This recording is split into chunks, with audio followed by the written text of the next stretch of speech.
Balita, komentaryo, drama at serbisyo publiko. Bombo Radio Philippines. Bombo Radio Philippines. Unmatched. Number one and most trusted source of news and information. Paradyo Bombo. Oras sa Bombo Radio Iloilo, Philippine Standard Time, 46 minutos na nakaligad sa tak na sining alas 11. Welcome sa pagpangalagad sa nga Bombo Hanay sa Udtudri sa DYFM Bombo Radio Iloilo, ang flagship station sa the number one and most trusted source of news and information, ang Bombo Radio Philippines. Adlaw kita karon sa nga Miyerkules, Marso 25, tuig 2026. Inimulagan ni Mang Kurman, Bombo Chama Blanco Hover sa mga nagapangunang dalagkuhan karon nga mga balita lokal. Subsidy para sa mga tricycle drivers sa syudad ginsugura na panagdag. Sa dugang pa mga balita kag impormasyon, isa sa mga suspitsado ining gintumod niya si Alex Hadulos. Hindi na makita sa barangay matapos nga natabong binunanay nga nag-utas ang apat ka mga kabuhi sa barangay San Isidro sa distrito sang Labas. Samtang Iloilo Police Provincial Office wala na ginadula ang posibilidad nga may nagrabyo or mayara sang nag-init sa ulo. Ining negosyante sa nga buy and sell ining si Marigold nga ginbawian sang kabuhi. Matapos ini mga kasimanuang ginaparakan sa nga lutang dito sa may banwa sa nga Dueñas Iloilo sa nga Damlaglang. Nagatukod sa nga Special Investigation Task Group ang Iloilo City Police Office kaupod ang Dueñas Municipal Police Station. Agon to nga magtutok kag konsentrar sa nasambitan sining pagpanghusisa. Kaya may posibilidad sini nga may mga conspiracy theory man, no? Sa mga biktima nagapati diri ang pila ka mga nakasaksi. Ibalon tani karon sa aton man sini pero ang pagpangalagad sa gihapon diri sa palatuntunan na Bombo Hanay sa Udto. Sa mga nagapanguna naman sini nga balita nasyonal nagapadayon sa karon ang impeachment ta mga biyan, no? Ining pagpresentar sa impeachment complaint sa Committee House on Justice batok iya sa kay Vice President Sara Duterte. Una sila dirigin na patpat mga biyan ang rules, no? Nga kung sa diinti madamo sang nagapalabot sa mga manifestation, titagsa-tagsa sini sa ila, mayara sa nga kagulingon sini karon yang interpretasyon kiti kalabanan sa nga aton sini iyang mga lawmakers, members of the House of Representatives, ang lunsay mga abogado, no? Sa aton sini nga mga kasimanwa, ginabulubantayan naton, siling naton basi kung hindi na makasalida, bala sini kay kadamo sa nga luyag i-manifest, kadamo sa nga luyag nga i-raise nga mga concern sa bahin karon sa nga mga yara sa pagtambong sa sining pagsugod sa nga pagplastar sa impeachment complaint sa House House Committee on Justice sa House of Representatives. Sa aton sinikiron niya nga mga kauturan. Kag subong man, good news karon ni kay ang pungsod na Pilipinas, labing una sini nga nakabaton sa nga Russian oil shipment sa sulod sa nakaligad sini nga 5 katuig. First shipment sang Russian crude oil in 5 years ang nag-abot na sa pungsod na Pilipinas. Kasunod sa mga report nga mayara sang pag-inistoryahanay sa tunga sang Philippine government kag private intermediaries kag subong man Russian suppliers. Multiple reports mga biyan ang nagpagwa diri, no, sang nasambitan sining impormasyon nga mayara sang 100,000 tons sang Espo blend crude nagikan ini sa Russia sa Cosmino Port, no? Nga padulong naman ini sa refinery sa nga Petron sa Bataan. Sa aton sini nga mga kasimanwa, ang agyan niya sini sa aton sini nga mga kauturan, no? Ining Sierra Leone, no?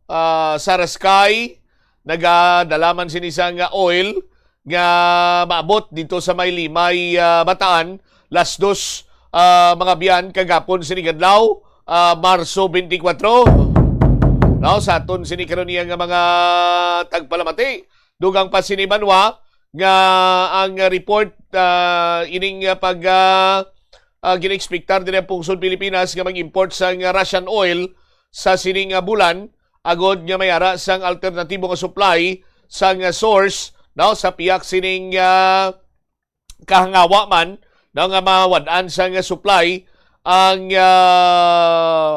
pungsod na Pilipinas ko na magpadayon ining pagpugong sang Iran nga makaagi dito sa Strait of Hormuz bangod man mayara ini sang kinagamo batok iya sa Estados Unidos.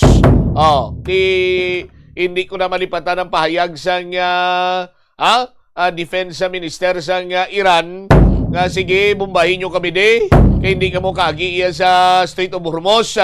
Hilabi pa ang mga pungsod nga kalyado sang Estados Unidos hindi ka mo diri makatabok sa Strait of Hormuz. Rason nga ti mo niyo kuga sa karon Banwa ang supply sa produktong petrolyo nga kung sa din ining Strait of Hormuz 20% sa produktong petrolyo dira na nagaagi sa bilog sini nga kalibutan. Sa aton sini nga mga kasimanwa bisan ang Energy Secretary gani diri tanan ginakonsiderar nga sarang iya nga i-explore hindi sa karon yung hindi ani pag-explore karon nali kon pabaraka naman sa karon ni Senator Laurel Ligarda to. Nga daan nga pinabaraka na siya kagapon. Sa aton sini nga mga kasimanwa may mga pasalida pa nga tino kasubong nga translate mo mala na sa English ang Tagalog. Gusto mo krayaha? Ti si Senator Laurel Ligarda taga-Antique ni siya. Si DOE Secretary Sharon Garin taga Banwa kang Gimbal. Sa aton sini nga mga kulturan matabay ni uka ni. Di basta ka nagagimbal na gani taga First District gani grabe ginigarag mo ya krayana mo. Di grabe pa nga mga pasalida ni Senator Laurel Ligarda kay kagapon na pikon-pikon man tong isa. Nga ti siya kin-English mo lang Tagalog. No? Nga ti kung gusto mo krayaha pagid. Sa aton sini nga mga kulturan mayara sang 30-day window expiring sa Abril 11 ang US, no? Sa aton sini nga mga kasimanwa nga i-lift sini ang sanksyon sa Russia samtang nagapadayon, no? Ang kinagamo kag subong man mayara sang konflikto, pwede iya mapanugutan, no? Ang mga pungsod nga mag-purchase sang Russian oil cargos kag pwede iya nga makatabok-tabok ini no sa aton sini nga mga kabumbusan karon ang Pilipinas nagapakig-istorya man sa Thailand sa World Cup. Mo na to guro aton sini nga mga no. sa aton sini nga mga tawag si gani engineer sa aton sini nga mga opisyales bla. Di negosasyon mo sa krudo. Mambasa guro nga sa World Cup noy baka krudo noy. Pwede noy? Bawal na. Amo ni kay Thailander mo. Thailand, no? Sa aton sini nga mga kulturan nga gina-explore nga dito ta mabakal sang krudo din pagin nga mga lugar ni sa Japan. Bakal mi krudo ni owen ni Tugong ni Waranami, Pilipinas. Kami bakami. Muna guro ng mga negosasyon. Sa aton sini nga mga kasimanwa. Tapos, din pagin, Singapore pagin na engineer. Dumabrubudlay kawan. Brubudlay ni Singapore. Pero sa Singapore, to tino kalabanan, to mga, ang Singapore ni region isang, sang China. Sa aton sini nga mga kabumbote kung hindi ni sila Mandarin, Fukien, sa aton sini nga mga kultura na mo nang ila sini nga mga lingwahe to. Pero kung magdugay sa Pilipinas, sagol na, aga samurakot na ang Tagalog. Ilonggo Hiligaynon, no? Kag subong man ti ang accent sang commonly known as Chinese language. Sa aton sini nga mga kabumbo.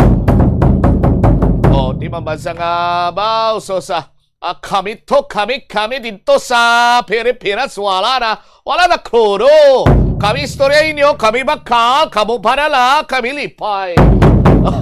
Sa aton sini nga mga kasimanwa. Bisan yara lang tabala sa state of energy emergency kung kayuhom-yuhom tablaw, di ba? Sa aton sila mga kabombo, iban pagin yung mga balita kag impormasyon, inyo bantayan kay patpatunta sa panahon nga pagpalayag sa Bombo Aray sa Udtoa. Pagbalik naton karon pagkatapos ang Bombo Network News. Yari ang isa ka praktikal nga pamaagi agon makakinot sa paggamit sang tubig. Paliputan lang ang oras ang pagpaligo ilabi na sa paggamit ng shower. Hindi pagpanumdumang nga unlimited ang tubig. Limitahi ang shower sa 5 minutos lang kag ang pinakamaayo, magamit na lang sang kabo sa pagpaligo. Mas praktikal ini bangod ang imo ginabubo nga tubig, nagadiretso sa imo lawas. Mas madasig ka na makapaligo, mas makakinot ka pa sa tubig.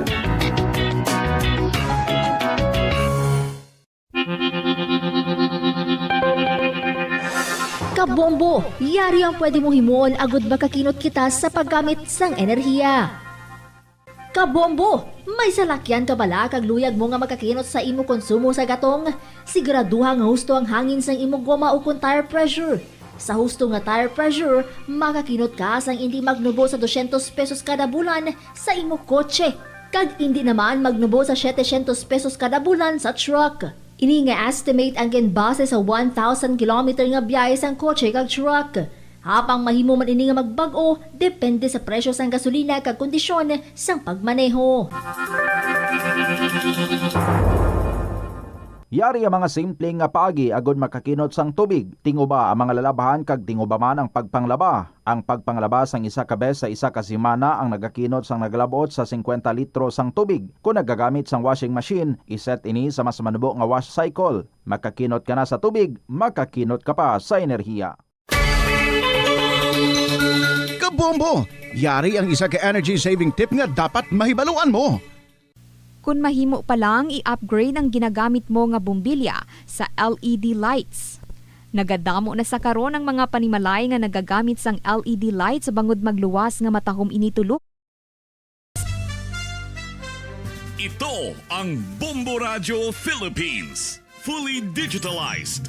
Numero 1 sa balita, komentaryo, drama at serbisyo publiko. Bombo Radio Philippines. Bombo Radio Philippines. Unmatched. Number 1 and most trusted source of news and information. Paradyo Bombo. This is Bombo Network News Noontime Edition, broadcasting live at Bombo Radio Broadcast Center, Makati City, Philippines. Sa ating mga headlines, pag-usad ng impeachment case laban kay Vice President Sara Duterte, nagpapatuloy dyan sa Kamara de Representantes sa kabila ng hindi pagsipot ng kampo ng pangalawang Pangulo. Legal team nitong si Vice President Sara Duterte naasahan namang haharap mamaya sa publiko kaugnay ng kanilang sentimiento kaugnay dun sa impeachment proceedings sa Kamara de Representantes. Abangan din mamaya mga kabombo at mga ka-Star-Nation mga update kaugnay ng iba pang mga balitang ating tinutugay-gayan kagaya na lamang dyan sa Department of Justice sa kaugnay dun sa development ng kampo laban sa pamilya Bilyar. At live nationwide via satellite, dumako na tayo sa mga detalye ng ating mga balita. Nagsimula na ho ngayong araw, 25 ng Marso, ang formal na pagdinig para sa impeachment case laban kay Vice President Sara Duterte dyan sa House Committee on Justice. Sa kabila ito ng hindi pagsipot ng Vice Presidente at ng kanyang kampo. Itinuloy naman ng lupon ang presentasyon ng mga ebidensya at testimonya mula sa mga complainant na naghain ng reklamo. Dalawang impeachment complaints kasi mga kabombo ang kinilala ng komite bilang merong sapat na forma at sustansya o yung form and substance na nakabatay sa umano'y paglabag sa konstitusyon at maling paggamit ng kapangyarihan. At nagpadala ng opisyal na tugon ang kampo ni Vice President Sara Duterte nitong nakalipas na pagkakataon sa pamamagitan ng kanyang legal team na humihiling na ibasura na ang mga kaso dahil umano sa kakulangan ng batayan. Pero ayon sa committee chairperson na si Batangas Representative Jerby Luistro, tuloy ang proseso alinsunod na rin sa mandato ng konstitusyon kahit wala ang Vice Presidente o hindi ito personal na haharap. Inaasahan naman na magtatagal ang mga pagdinig habang inilalatag pa ang mga dokumento at testimonya ng mga testigo o saksi ukol sa mga aligasyon at kung makakakita ng sapat na ebidensya ay saka lamang ito uusad. Maaring maisumite ng komite ang kanilang ulat sa plenaryo ng Kamara para naman sa botohan kung itutuloy pa ang impeachment trial sa panigho ng Senado na siya namang tatayo o aakto bilang impeachment court pagsapit ng pagkakataon na ito ay makakuha ng sapat na bilang ng boto mula dyan sa Kamara de Representantes. Sa puntong ito ng ating balitaan, kunin po natin ang linya rin ng ating mga reporters mula dyan sa Kamara de Representantes kaugnay ng kanilang mga update hinggil naman sa nagpapatuloy pa rin na pagdinig ng House Committee on Justice at i-check natin maya-maya ang linya ni Bombo Annali Soberano at ng ating pang coverage team katuwang ito si Bombo Isa Cotoner maya-maya lamang. Kanina mga kabombo, mga Kastar Nation, nagkaroon na ng inisyal na paghimay kung maglalabas pa ang komite ng kanilang direktiba o kaya ay kautusan para doon sa legal team ni Vice President Sara Duterte, bagay na pinagtalunan sa pagitan ng mga miyembro ng House Committee on Justice.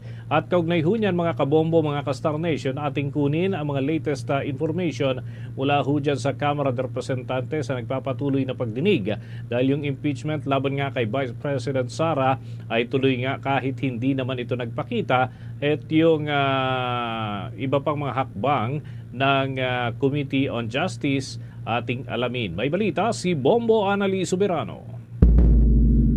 Tiniyak ni House Justice Panel Chairman Representative Jervil Luistro na hindi napapabayaan ng Kamara ang iba pang mahalagang tungkulin sa kabila ng proseso ng impeachment laban kay Vice President Sara Duterte. Ayon kay Luistro, patuloy na tinutugunan ng Kamara ang suliraning kinakaharap ng bansa tulad ng pagtaas ng presyo ng langis at mga bilihin. Kabilang sa mga hakbang ang panukalang suspension ng excise tax sa langis, pati na rin ang mga batas para sa inflation, food security at mas maayos na serbisyong pampubliko. Binanggit din niya na ang mga naipasa at isinusulong na panukala gaya ng pag-alis ng travel tax, pagpapalawak ng digital payments sa gobyerno at mga reforma sa edukasyon.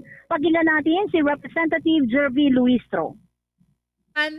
At inaasahang makatutulong sa ating mga kababayan. We also continue to work on measures that address inflation, food security, and social services. Also, just this March 2026, the House has acted on measures that directly affect the daily lives of Filipinos, passing a bill abolishing the travel tax, advancing legislation to institutionalize digital payments in government transactions, and pushing reforms to make public services more accessible and efficient. Sa gitna nito, nilinaw din ni Luistro na ang impeachment laban kay VP Sara ay hindi isang criminal trial, kundi isang prosesong konstitusyonal upang alamin kung may sapat na batayan o probable cause laban sa opisyal. Ayon kay Luistro, mahalagang timbangin ang ebidensya at konsensya sa pagdedesisyon. Iginiit din niya na nagpapatuloy ang pagdinig kahit wala ang Vice President at pananagutan ng komite na gampanan ang tungkulin nito ng may katapatan, patas at alinsunod sa saligang batas. Pakinggan natin muli si Representative Jervil Luistro. Galang sa saligang batas. dito sa komite, susundan natin ang saligang batas. Hindi natin tatalikuran ang ating tungkulin. Iyan ang inaasahan ng taong bayan. Hindi pag-iwas, kundi pagharap. Hindi katahimikan, kundi pananagutan. Sapagkat ang panunumpa ay hindi lamang binibigkas sa simula. Ito ay pinatutunayan sa bawat pagkakataon na tayo ay sinusubok. So regardless of the participation of the Vice President, and even in her absence, this committee will proceed. We will do our duty with resolve, without hesitation, and without delay. The Constitution entrusts the House with the exclusive power to initiate impeachment cases. And this committee stands at the forefront of that responsibility. Samantala, binigyan din ni Akbayan Party List Representative Chel Diokno ang kahalagahan at proseso ng impeachment sa isinasagawang pagdinig ng Kamara. Ayon kay Diokno, ang Kamara ang may kapangyarihang magsampa ng impeachment case, habang ang Senado naman ang lilitis at magpapasya. Layunin ng kasalukuyang pagdinig na alamin kung may sapat na batayan upang ituloy ang kaso laban sa Vice President. Binanggit din ni Diokno, hindi niya napatunayang sapat ang forma at nilalaman ang mga reklamong inihain, kaya kinakailangang magsagawa ng pagdinig upang suriin ang ebidensya at mga testigo. Iginiit din niya na ang kahalagahan ng pagprotekta ng mga testigo at masusing verifikasyon ng mga ebidensya upang mailabas ang katotohanan. Matapos ang pagdinig sa komite, boboto ang buong Kamara kung dapat bang isulong ang paglilitis sa Senado. Naglatag din ng mga panuntunan ang komite upang matiyak ang maayos, patas at episyenteng proseso kabilang ang limitadong oras ng pagsasalita at maayos na pagkilala sa mga miyembro. Binigyan din ni Representative Diokno na ang impeachment ay isang seryosong prosesong konstitusyonal na nangangailangan ng disiplina, paggalang sa batas at pagtutok sa tungkulin, hindi sa personalidad. Mula sa Kamara, Bombo Anali Montaño Soberano nag-uulat. And this is Bombo Radio Philippines, the #1 and most trusted source of news and information. Sa radio, Bombo! 9 minuto na makalipas ang alas 12 ng tanghali. Standby ang ating coverage team dyan pa rin sa Kamara de Representantes maya-maya sapagkat babalikan natin yung kanilang sitwasyon dyan sa pag-usad pa rin itong pagdinig ukol sa impeachment case ni Vice President Sara Duterte. Samantala, kaugnay niyan, tiniyak ni Akbayan Representative Chel Diokno na dadaan sa butas ng karayom ang impeachment complaint laban kay Vice President Sara Duterte. Sa kanyang naging mensahe sa pagbubukas ng hearing proper para naman sa dalawang impeachment complaint laban kay Vice President Duterte, sinabi ni Diokno na ang impeachment proceedings ang magiging daan upang makilatis ng husto kung may sapat na basihan ang mga reklamo laban sa pangalawang pangulo ng ating bansa. Sinisiguro din ng mambabatas na ibabatay lamang sa itinatakda ng House Rules ng kanilang mga patakaran dyan ang gagawin ng komite sa kabuuan ng naturang pagdinig.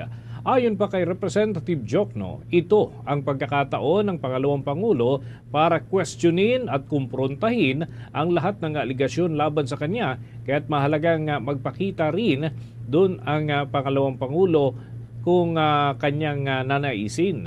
Nanindigan din mga kabombo ang mambabatas na ang tanging paraan para lumabas ang katotohanan ukol sa mga aligasyon laban sa Vice Presidente ay ang isinasagawang hearing ng kanilang komite. Ganon din mga kabombo, dahilan para mas maging maingat ang pagpresenta at pagkilatis doon sa mga ebidensya na inilalahad sa naturang lupon. Ito rin ang dahilan niya kung kaya't inihain niya ang motion para naman ilipat ang kustodiya ni Ramil Madriaga, ang nagpapakilalang dating bagman ng pangalawang pangulo na inaasahan sana na magpipresenta bilang isa sa mga testigo sa kaso o sa reklamo laban kay Vice President Sara Duterte. Narito ang naging bahagi ng pahayag ni Representative Chiel Jokno. Impeachment case na ito ay dadaan sa butas ng karayom.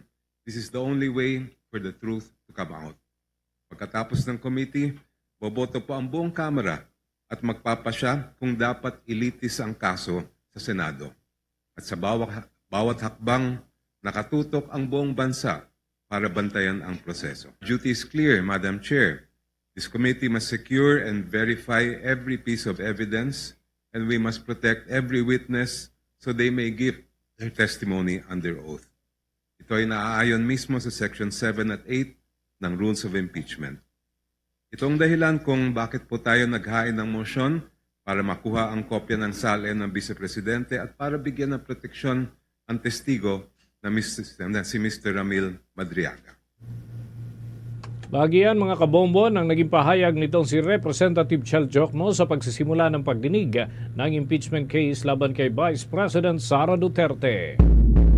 At mga kabombo, mga ka-Star Nation, sa tuloy-tuloy natin pagtutok pa rin sa mga kaganapan dyan, nanindigan ito si House Justice Committee Vice Chairperson at Baguio City Representative Mauricio Dumogan na kailangan ng presensya nitong si Vice President Sara Duterte sa pagdinig ng naturang komite sa dalawang impeachment complaints laban sa pangalawang Pangulo.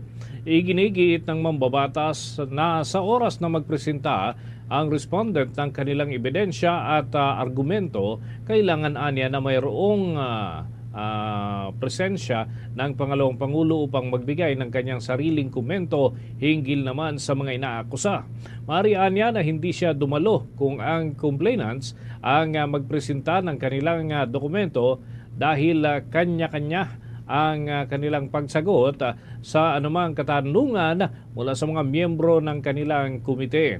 Tanong ng Baguio lawmaker, sino ang sasagot ng mga clarificatory question kung hindi naman sisipot ang pangalawang Pangulo? Bagamat hindi ito isang criminal proceedings, dapat umano na bigyan ang kampo ni Vice President Sara Duterte ng pagkakataon pa rin na makasagot kahit sa tanging ang mga legal representatives man lang ang dumalo sa pagdinig. Nanindigan si Rodriguez na hindi lamang dapat na limitado sa pagbibigay ng legal counsel ang siyang karapatan para naman sa mga gagabay sa isang inaakusahan kagaya ni Vice President Sara Duterte para magkaroon ho ng pagpapasya na payagan siya na makapagsalita rin naman doon sa harap ng komite.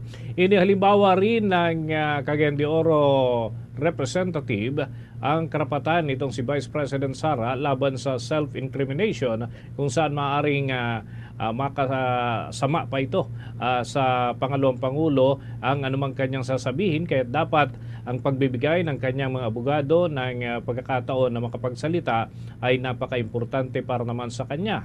Narito ang naging bahagi ng pahayag ni Representative Rufus Rodriguez.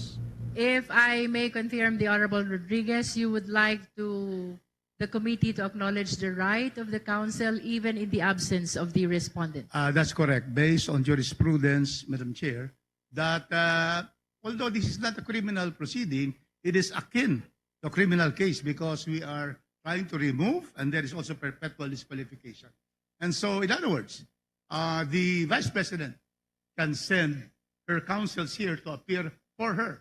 In fact, the right to self-incrimination is there. And a person who is now being investigated has the right to already not take the stand or at the time she wants to appear to be able to invoke it when she is asked an incriminatory question. So that is the position of this counsel. Bagian ng mga pahayag ni Representative Rufus Rodriguez, kaugnay naman doon sa kanyang mga mungkahi na pinag-uusapan dyan sa House Committee on Justice na kasabay ng pagpapatuloy nitong impeachment proceedings sa kaso ni Vice President Sara Duterte. Samantala, kumustahin natin ang iba pang mga sitwasyon dyan ho sa Kamara de Representantes kung may mga humabol pa ng mga miyembro ng kapulungan para dumalo dito sa impeachment hearing knowing na hindi papayagan yun hong mga non-members ng House Committee on Justice na makapag-participate o kaya naman ay makapag-bat-in dun sa mga panahon ng pagtatanong dyan sa naturang lupon. Alamin natin mga update mula kay Bombo Isa Cotoner.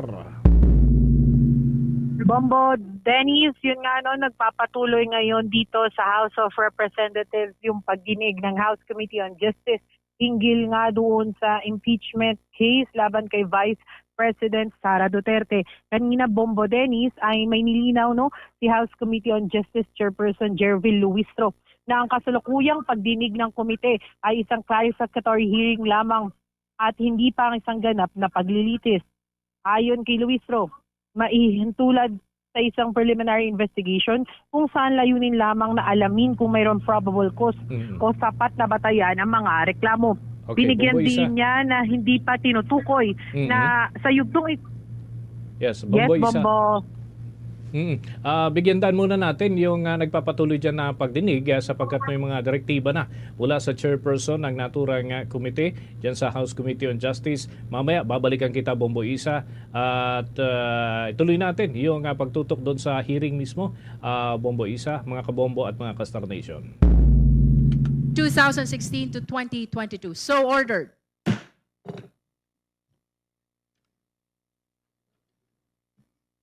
The committee is likewise in receipt of the manifestation from the Honorable Congresswoman Laila De Lima. May we hear from the Honorable De Lima? Thank you, Madam Chair. This representation confirms that as an ex-officio member of the Committee on Justice and as an endorser of the Sabalia et al. Complaint against Vice President Sara Duterte, I filed yesterday, March 24, with the Committee on Justice and with a copy furnished to respondent by the committee secretary, a request for the issuance of subpoena duces tecum and ad testificandum for the following 5 individuals, 5 resource persons and or witnesses. 1. Attorney Gloria A. Camora of the Intelligence and Confidential Funds Audit Office of the Commission on Audit to produce, identify, and authenticate official COA audit records, including liquidation reports, disbursement vouchers, certifications, and related submissions of the Office of the Vice President and the Department of Education pertaining to the disposition of the confidential funds for the years 2022 and 2023. In my letter, Madam Chair, there's a long list actually of those copies of those documents, the original copies of which we are seeking to be produced via subpoena from Attorney Gloria Camora of the Intelligence and Confidential Funds Audit Office of the Commission on Audit. I so move, Madam Chair, to issue subpoena duces tecum and ad testificandum to the named individual or named employee or official of the Commission on Audit.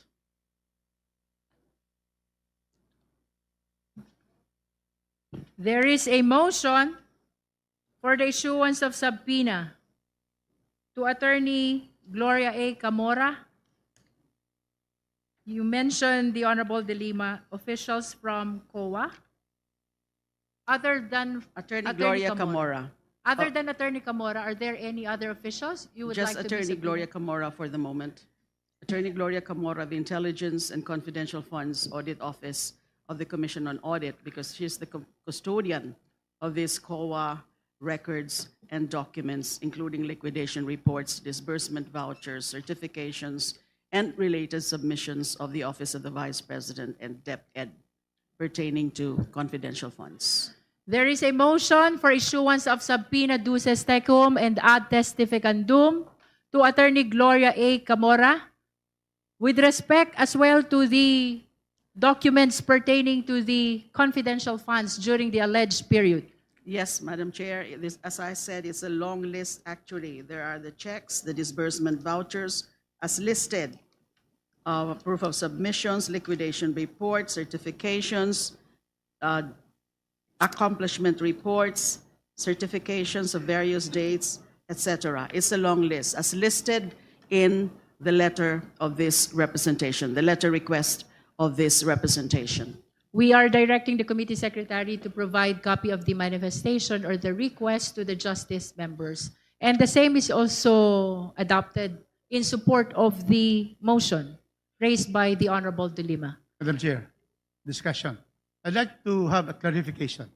Just for the record, the motion of the Honorable De Lima has been seconded by the Honorable Zamora. Yes, now Honorable discussion. Rodriguez. I would like to clarify. Clarification from the proponent, from the movant. Is this the confidential funds of 2022 and then 2023 of the Office of the Vice President and not the Office of the Secretary of the Department of Education? May we know? May we clarify? There are documents pertaining to the confidential funds of the Office of the Vice President, and there are also documents pertaining to the confidential funds for the Office of the DepEd, Department of Education. Madam Because Chair. those are grounds number 1 and 2 of the affidavit, of the complaint, the Sabalia et al.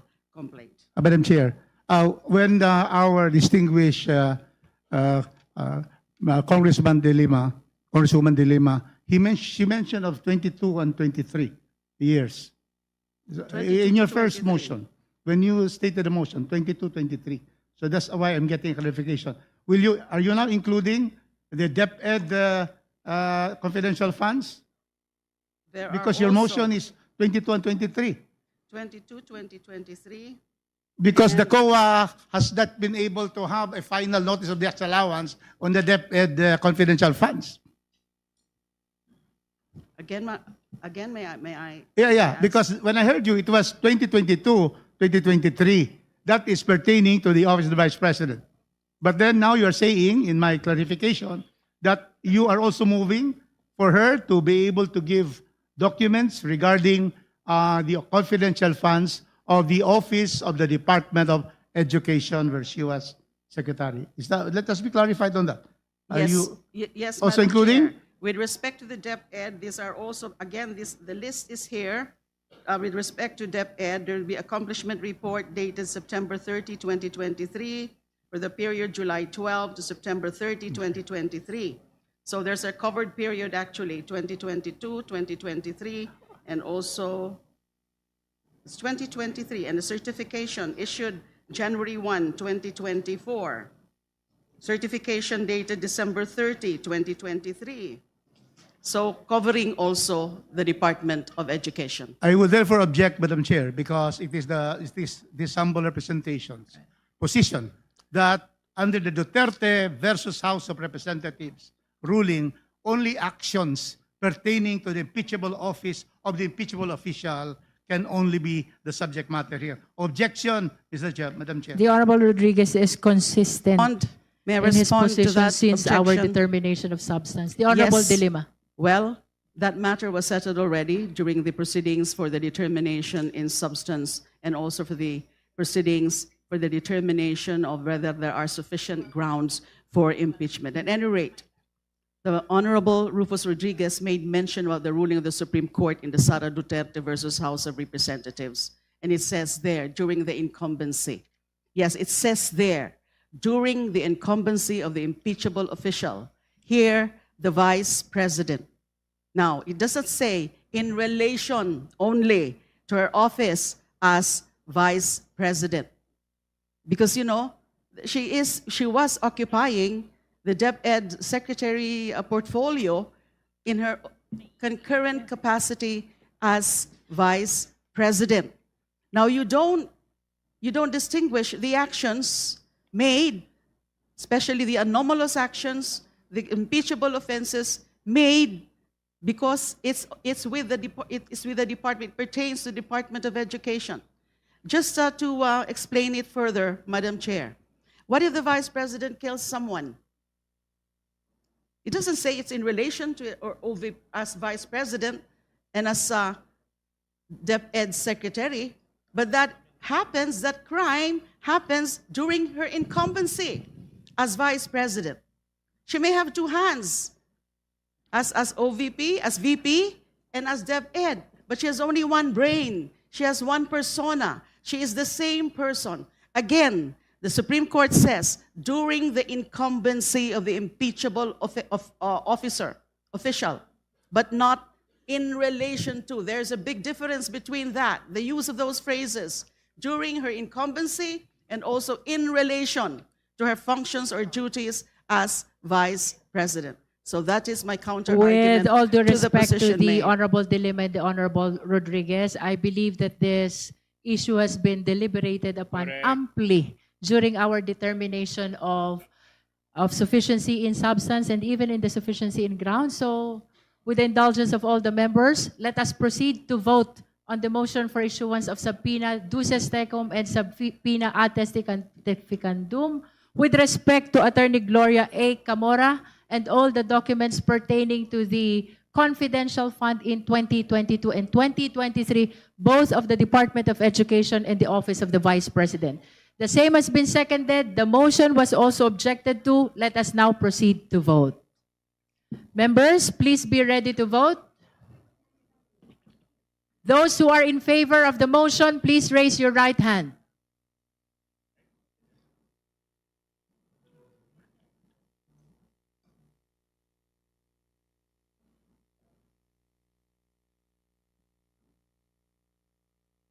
Ayan, nagkakaroon po ng bilangan ng boto para sa motion for the issuance ng subpoena duces tecum ad testificandum. You may put down your hands. Those who are not in favor of the motion, please raise your right hand. You may put down your hand, Honorable Rodriguez. Those who abstain, please raise your right hand. That concludes the voting. Committee Secretariat, result please.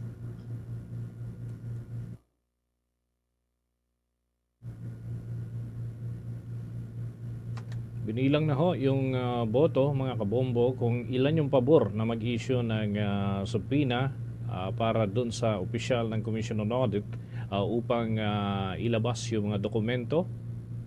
Ayan, nabilang na ho.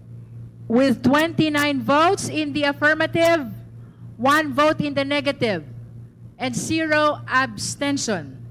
The motion is granted. The committee is directed to issue the necessary subpoena duces tecum and subpoena ad testificandum to Attorney Gloria A. Camora, and with respect as well to the production of pertinent documents on confidential fund of both the DepEd and the Office of the Vice President in 2022 and 2023. So ruled. Honorable Mga Dilima. kabombo, yung naging botohan tungkol ho ito sa pag-issue ng subpoena laban dito sa isang o para sa isang individual na magbibigay linaw sa usapin, no? Particular ito si Attorney Gloria Camora. Siya ho ay nasa Commission on Audit, mga kabombo, at pinai-issuehan ng subpoena duces tecum ad testificandum para mailabas niya yung mga dokumento at makapagbigay din siya ng kanyang salaysay, mga kabombo. So yan yung isa sa mga motion. Pakinggan pa natin ang nagpapatuloy na pagdinig. It's very clearly alleged in the complaint of the Sabalia et al.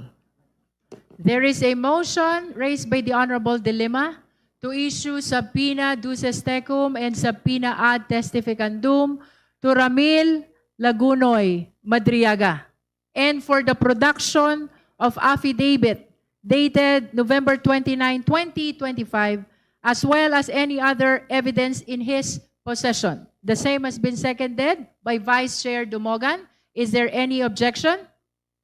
Madam Chair, objection because again, there is a statement here in the third column that it's also his testimony on the DepEd's confidential funds where we have no jurisdiction. Objection, Madam Chair.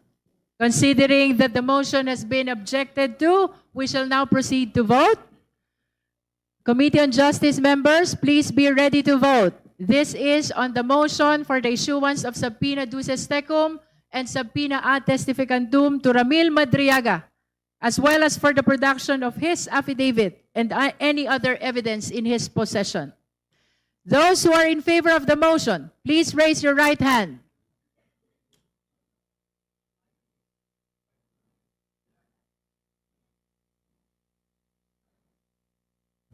Tumaas na ho ng kamay yung mga pabor na ipatawag si Ramil Madriaga, ang nagpapakilalang dating tauhan o nagpakilalang dating bagman. You may put down your hands. Vice Presidente. Those who are not in favor of the motion, please raise your right hand.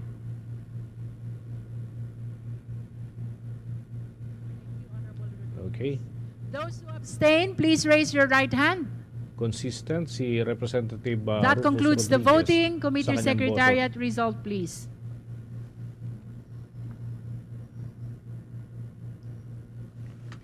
Kagaya kanina mga kabombo ay meron pa rin bilang ng boto na nakuha na 29 at 1 ang tumutol sa katauhan ni Representative Rufus Rodriguez at wala namang nag-abstain. Ito kukumpirmahin na ng Chair. One vote in the negative and 0 abstention.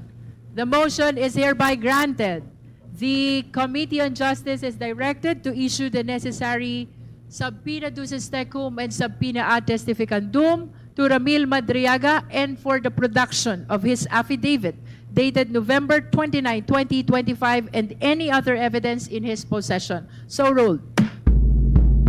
So kunin natin ang mga karagdagan pang update mula ho dyan. Itong bank records din kasi ay kabilang ho dun sa pinapasabina. Kuha tayo ng update mula kay Bombo Isa Cotoner. Bombo Isa?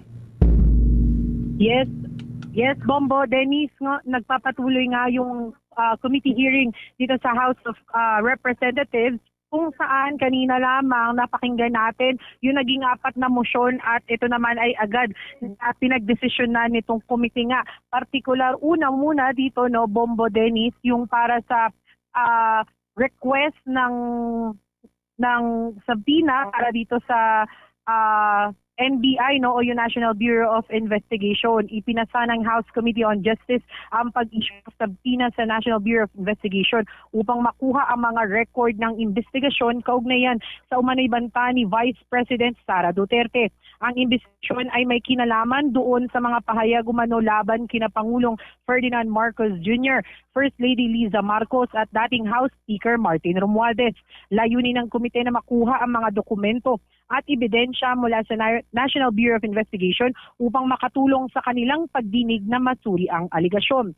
Kaugnay niyan, ito rin ay mayroon din ipinasa na motion itong komite sa botong 34 na affirmative, 1 na negative at 0 abstain.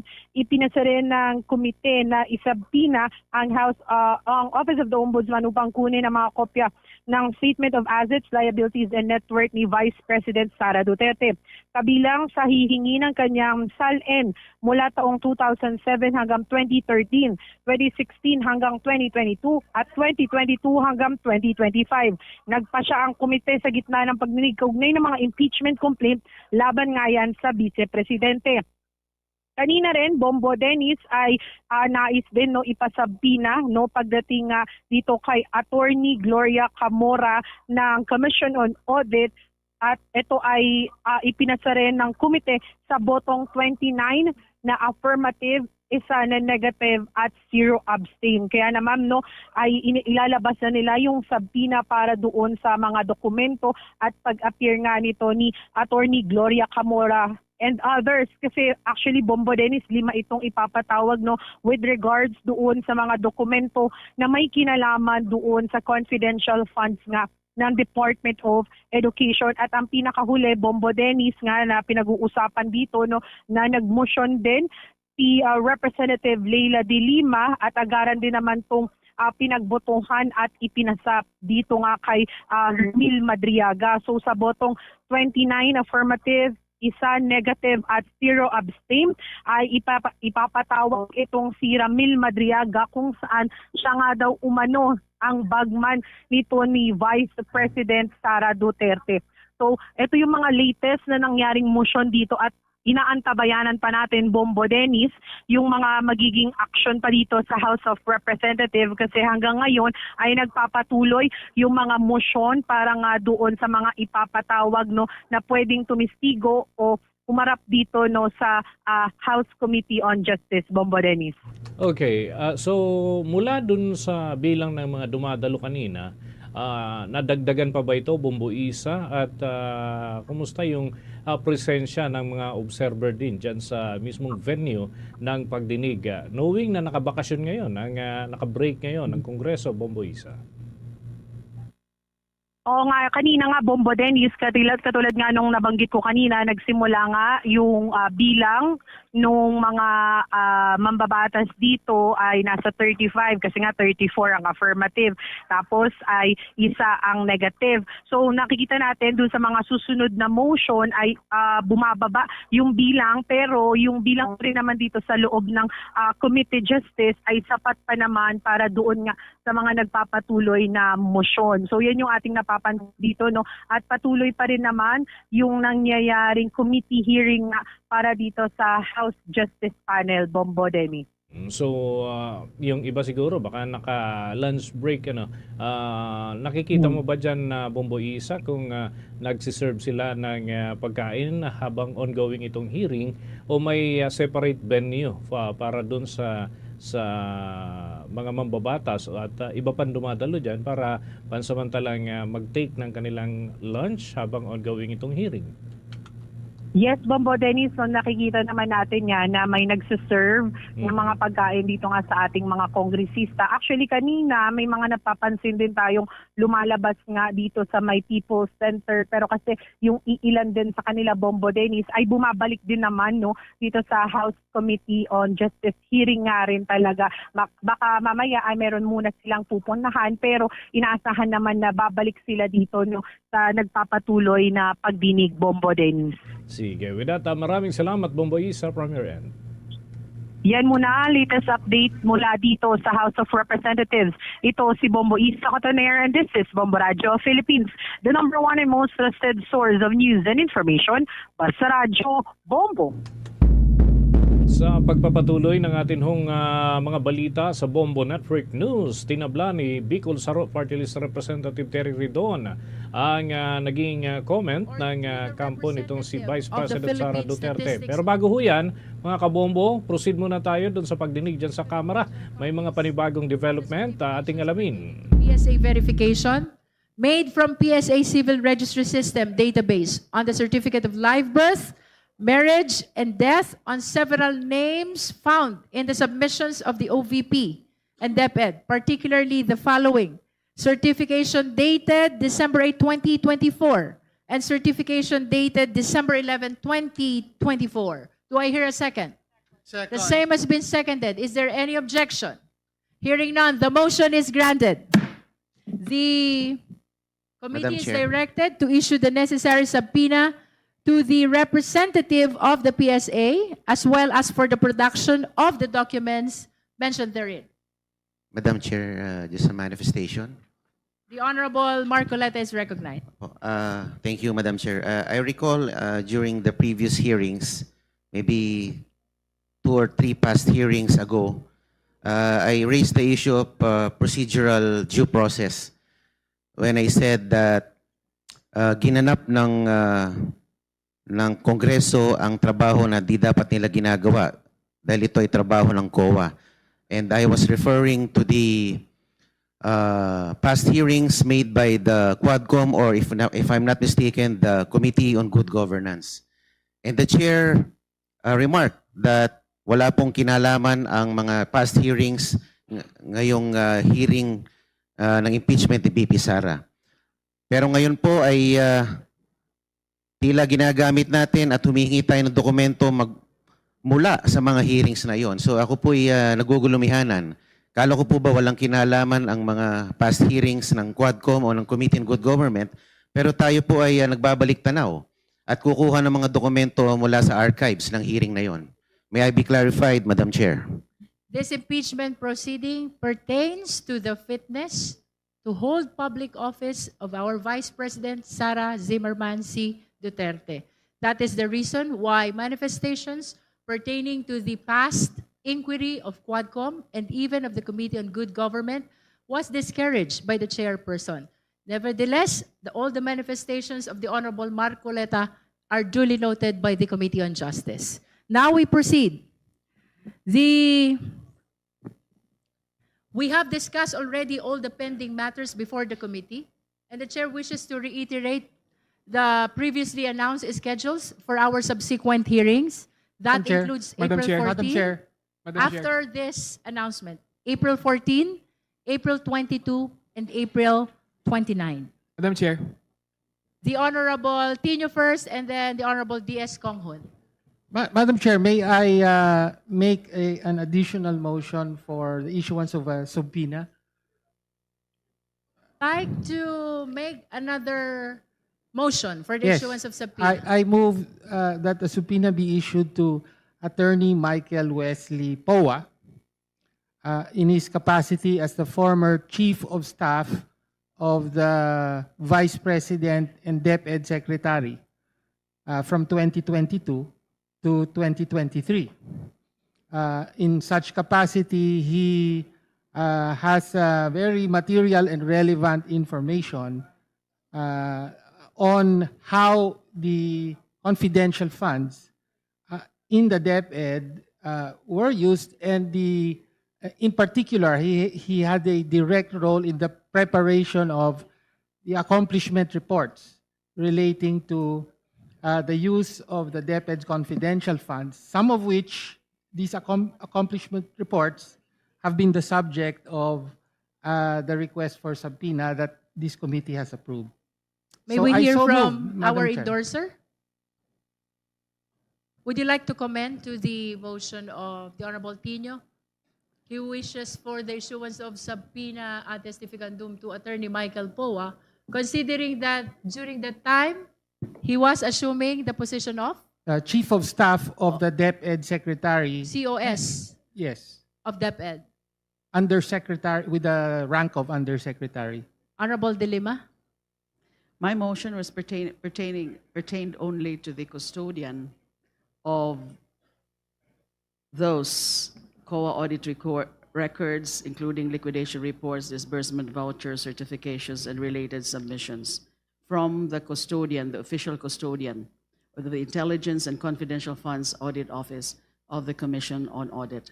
I won't have any strong objection to that request, since it's related to this item. All right, The so subject matter of the first motion that I put forth, which was approved by the body. so the Thank you. chair will now act on the motion. The Madam committee Chair. will now act on the motion. Is that an objection to the motion of the Definitely. Honorable Tino? I object. Are there documents that the Chief of Staff, Attorney Poa, has signed that he would be a witness to identify? May I ask the proponent? Before we entertain the objection of the Honorable Rodriguez, let me just formalize that there is a motion raised by the Honorable Tino to issue a subpoena ad testificandum to Attorney Michael Poa, considering that he was the Chief of Staff of the Office of the Department of Education during the alleged period of 2022 and 2023. Do I hear a second? Second. The same has been seconded by the Honorable D.S. Konghon. Now let's hear the objection of the Honorable Rodriguez. Madam Chair, I could not find nexus borne by evidence or ultimate facts that would now make the Chief of Staff and lawyer of the Vice President to be subpoenaed. In fact, he has entered this appearance as counsel. So I would like to know whether there are documents which he certified or he signed that would make him be able to be invited to be given subpoena to appear in this committee. Otherwise, then we can, just because they are in the office of the Vice President, we'll be giving subpoena to everybody there in the Vice President's office. So I object, and I would like to know about that. Are there documents that would show that he has been part of these confidential funds? Yes, Madam Chair. In the third complaint endorsed by the Honorable De Lima, there is a section extensively discussing the role that then USEC POA played in preparing the accomplishment reports pertaining to the use of the confidential funds, where and the complaint cites the transcripts of the hearings of the Committee on Good Governance on this matter, where Yusek Poa admits that one, he was ordered by the Vice President to submit these accomplishment reports, and also cited in the complaint that the several Army units denied what was claimed in these accomplishment reports. So we've heard the justification of the Honorable Tino. We've heard as well the justification and the objection of the Honorable Rodriguez. We are a collegial body, so we shall now proceed to vote on the motion Before of the the Honorable voting, Tino. Madam Chair, I would like the proponent to show to us documents, certifications that had led to the release of these confidential funds. Because we are now already on the hearing, precisely. Are there any? Because if there's none, there is no reason to call him and subpoena a lawyer. Madam The Chair, Honorable as I Tino. said, I cite the complaint itself, the third complaint. Allegations naman, wala nga documentary.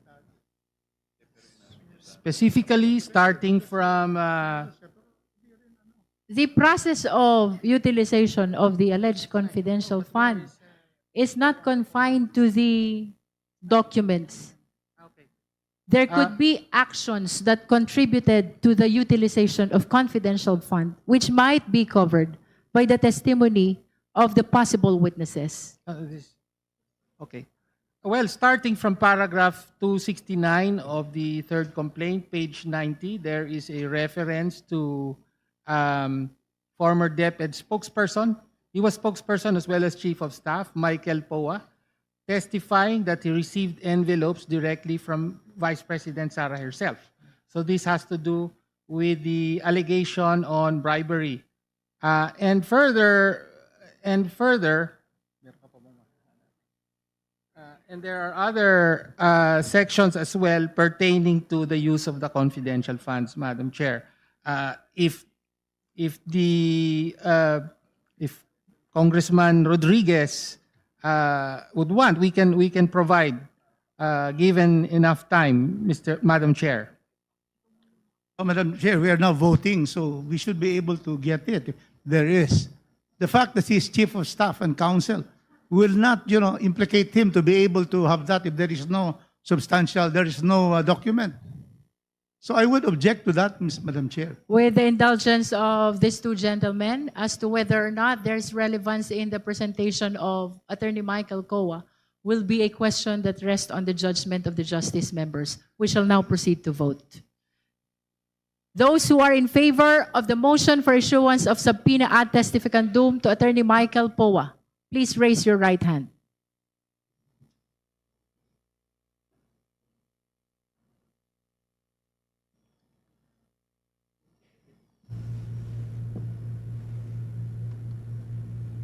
Ayan, nagkakaroon mga kabombo ng bilangan ukol sa motion na ipatawag itong si Attorney Michael Poa, ang dating Chief of Staff ni Vice President Sara Duterte nung ito'y kalihim pa ng Department of Education. Ang rango niya ay Undersecretary. You may put down your hands. Those who are not in favor of the motion.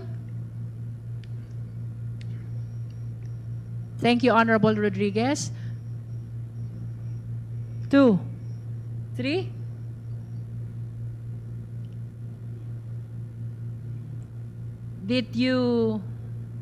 Were you able to count? Those who abstain, please raise your right hand.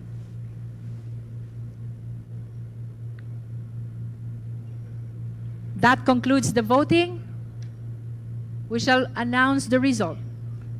So nadagdagan mga kabombo yung mga kontra doon sa motion. Kanina ay isa lamang si Representative Rufus With Rodriguez. 34 votes in the affirmative, 3 votes in the negative, and 0 abstention. The motion is granted the committee is directed to issue the necessary subpoena ad testificandum to Attorney Michael Poa. So ruled. Madam Chair, The Honorable Jokno. there's still one more pending incident, I believe, that pertains to the petition that this representation filed with the House, which was referred last Wednesday to the committee. This is a petition under Section 8 of the Rules on Impeachment, which provides that the House may, upon proper petition, provide adequate protection to a complainant or witness if it is shown that the personal safety of the witness is in jeopardy because of participating in the impeachment proceeding. I will no longer reiterate what is contained in my petition, Madam Chair, but if I may just add a few points that I believe are important for the consideration of the committee. Una-una po, para sa kaalaman ng taong bayan, hiniling natin ang proteksyon para kay Ramil Madriaga para makapunta siya rito at magbigay ng kanyang testimonya under oath sa harap ng committee ito. Standard po ito sa sinumang saksi, pero mas mahalaga ito dahil may mga direktang ulat na galing mismo kay Ginoong Madriaga na may panganib sa kanyang buhay. In his own sinumpaang salaysay, sinabi niya, and I quote, "Araw-araw na rin nagsasabi sa akin, delikado na talaga ang buhay mo, seryoso. Ingat Ram, balita ko mataas-taas ang reward money sa iyo, secure mo ang family mo, at iba pa. Sa loob ko ay nakakaramdam ako ng sobrang takot. Ang takot na yon ay hindi lang sa sarili ko, kundi pati sa aking pamilya. Napaparanoid na rin po ako kasi posible rin itong mangyari, nalasunin ako. Halos hindi na ako mapakali, kuminsan at hindi ko maiwasan magduda na rin sa mga fellow PDLs at kahit po mismo sa mga jail officers dahil sa pagsiwalat ko ng issue kay VP Sara Duterte. Madam Chair, these threats have already escalated. According to his affidavit, on March 3, 2026, a detainee with a pending homicide case attempted to forcibly drag Mr. Madriaga into a confined bodega area within the jail. According to Mr. Madriaga, and I quote, "Ayon sa mga naririnig ko sa loob ng kulungan, ang bodegang ito ay sinasabing pinagawa ni dating Congressman Arnie Teves. Isa sa mga impormasyon na nakuha ko ay si Kong Arnie Teves ang gusto magpatumba sa akin," end quotation. Kinumpirma naman po ni DILG Secretary John Vic Remulla na binisita ni Vice Presidente si dating Congressman Teves sa kulungan noong October 19, 2025. Base ito sa ulat ng Inquirer na mismo ang Vice President ang nag-attach sa kanyang perjury complaint laban kay Ginoong Madriaga. Ito ay matatagpuan mismo sa Annex V sa complaint affidavit na minarkahang Annex 5 sa Consolidated Verified Answer ad cautelam ni Vice President Sara Duterte. Just to be clear, this is not intended to accuse anyone. I'm merely raising a concern in our quest to find the truth. If we allow a witness to be intimidated, hurt, or God forbid, killed, then we fail in our constitutional mandate. In terms of what kind of adequate protection I believe would be necessary, I believe that would entail three things, Madam Chair. Number one, that the security for the witness be beefed up, particularly by the National Bureau of Investigation. Second, that his attendance when he is required to appear here be done in a secure manner, that there is sufficient security for his transport here, and also while he is here to testify, that he be put in a secure place. Thank you, Madam Chair.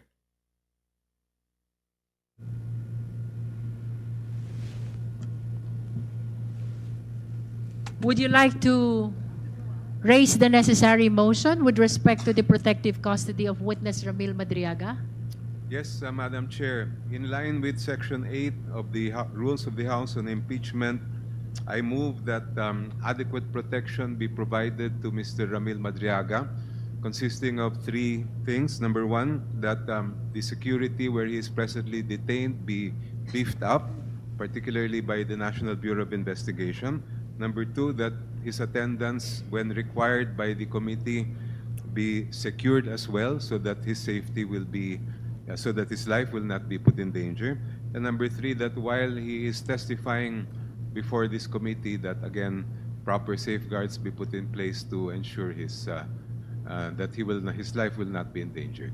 I so move, Madam Chair. So for Second. clarification, the Honorable Jokno, you are requesting, in line with protective custody, is to augment the current security with the NBI security. Yes, Madam Chair. You are also requested for sufficient security during his transport to the hearing of the Justice Committee. And while you he also is requested for a secured and safe place for his confinement While he is testifying. Yes. while he Madam is testifying before the Justice Committee. So we've heard the details of the protective custody which are being requested by the Honorable Jokno by way of his motion. There is a motion to formalize the same. There's a motion for protective custody of witness Ramil Madriaga consisting of augmented security by the NBI, security during transport to hearings of the Justice Committee, and secured place of confinement during the hearing as well of this committee. Do I hear a second? I second the Madam Chair. motion. The same has Chair. been seconded. Madam Chair. Point of May we know the pleasure of the Honorable Rodriguez? Are Madam you- Chair, I would like to know whether, directly, whether the motion would transfer custody of Mr. Badriaga to the House of Representatives premises. May we be clarified on that, the Honorable Jokno? I did not include that in my motion, Madam Chair. I understand that the motion is only to make sure that he is in a secured place of confinement. Yes. Madam Chair, it has already been stated that the Honorable Director of NBI has already assigned personnel to watch 24 hours.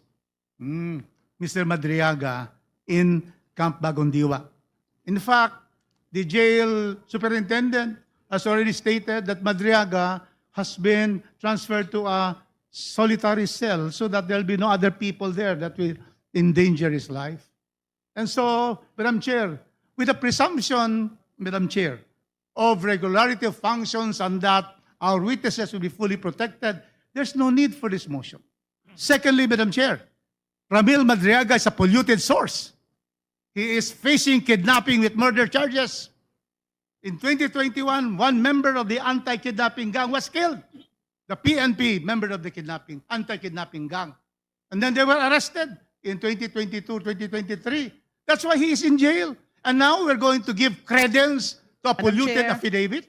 Point Madam of Chair, order. no, There Madam is a Chair. point of order, Let us clarify, Honorable we're trying to Rodriguez. protect somebody who is a polluted source. In fact, in Madam the Chair. cases of the Honorable Supreme Court, Rodriguez, there's a point of order.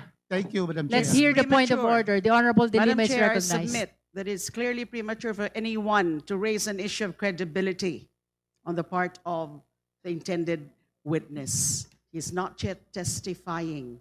He will testify. And therefore, issues of credibility can be raised in the questioning, in the clarificatory questioning. Mr. Madriaga can be asked about those things during the hearing, the proper stage of the hearing, but not at this point. So it's out of order. Any such statement relating to the issue of credibility, statements like a polluted source, that is not yet proper at this stage of the proceedings. Would you Madam like to Chair. raise a motion concerning the manifestations of the Honorable Rodriguez with respect to the credibility of Ramil Madriaga? I move that that particular part of the manifestation of the Honorable Congressman Rufus Rodriguez with respect to Mr. Madriaga being allegedly a polluted source and the related statements with respect to the issue of his credibility be stricken off the records. Is there any second? Second, Madam The Chair. same has Madam been Chair. seconded. Is there any I objection? will, yes, of course, Madam Chair, because we are Two trying to... motions are pending now. Yes. One is the motion for the issuance of subpoena motion for protective custody of Ramil Madriaga, raised by the Honorable Chel Jokno, and second is the motion to strike off from the record the manifestation concerning the credibility of Ramil Madriaga. The same has been seconded as well. The presentation is not out of order. We are discussing about giving a bundle of rights, 3. All of this to be able to give that advantage, that perceived, safety issues which are not. That's why me stating that to give this bundle of rice, to give this protection, to all of this custody and so forth in a safe place, should not be given to a polluted source. That is the point that I have. And therefore, it is not out of order. We are discussing, we are objecting to this particular motion. And that is the reason why, these are the reasons why I say that we have to know this person whom we are giving all of these extra advantages and extra attention and care which he does not deserve. Madam Chair, The Honorable Dilima. Mr. Madriaga is listed as one of the witnesses for the complainants. And that's why I asked for the issuance of subpoena juris tecum. And it's very clear, under Section 8 of the Rules of Procedure in Impeachment Proceedings, protection to complainants or witnesses. The House may, upon proper petition, provide adequate protection to a complainant or witness if it is shown that the personal safety of the complainant or witness is in jeopardy because of participating in the impeachment proceedings. And we have heard the manifestation and the explanation of the Honorable Chel Jokno about the threat, the alleged threat to his safety. And therefore, it is very much in order that we tackle the issue of grant of protection. Mga kabombo at mga ka-Star Nation, yan ho ang nagpapatuloy na pagdinig kaugnay sa impeachment case nito si Vice President Sara Duterte, at daron na tayo sa yugto na ipapatawag itong si Ramil Madriaga at pansamantalang ikukustudiya habang ongoing yung pagdinig. At isa ho ito sa masalimuot na bahagi sapagkat kinukontra nitong si Representative Rufus Rodriguez yung pagtanggap dito kay Madriaga dahil aniya ay polluted source ang naturang persona. At kung bibigyan pa siya ng perks kagaya ng dagdag na seguridad at pananatili dyan sa jurisdiction ng Kamara, ito ay kanyang tinututulan o ni Representative Rodriguez. Bagay na patuloy ho na dinidiscuss ng mga miyembro ng House Committee on Justice.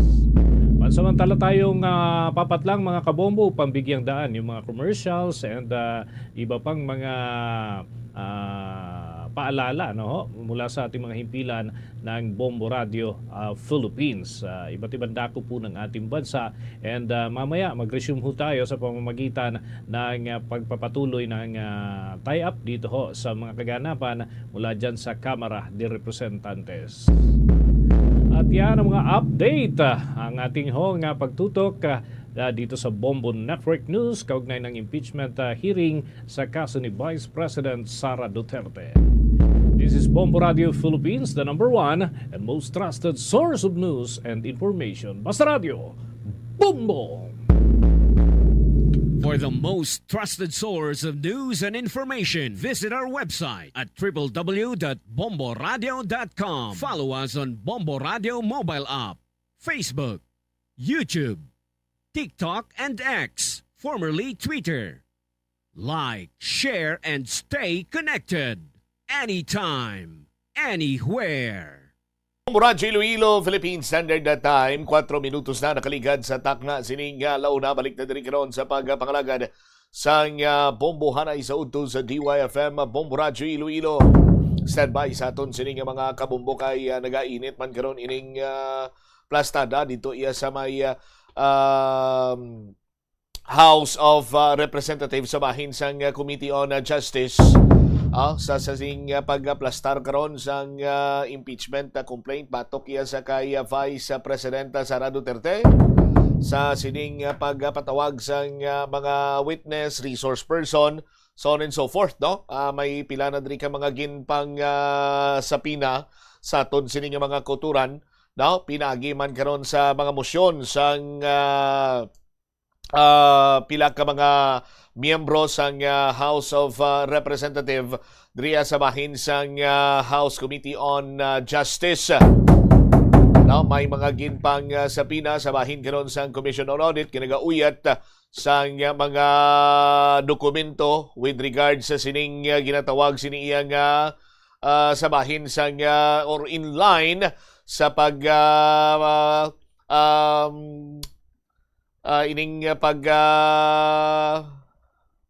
plastar man, no? Nalipat ako sang term ni Vice President Sara Duterte kung paano niya sini, no? Ginagamit ang confidential fund.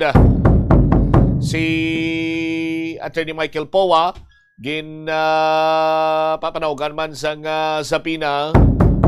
Kasunod man ngati ini siya ang naging Chief of Staff, no? Ni Vice President Sara Duterte sa bahin karon sa Department of Education, kag may ihibalo sa mga ginpadulungan man sang mga confidential fund as the Secretary of Education, no, sa aton sini mga kabombo. And a while ago, amo ning isa pagin sa mga gindiskusyonan sa aton sini mga kasimanwa ining paghatag sa nagakaigo sini security para iya sa witness and self-proclaimed bagman ni Vice President Sara Duterte.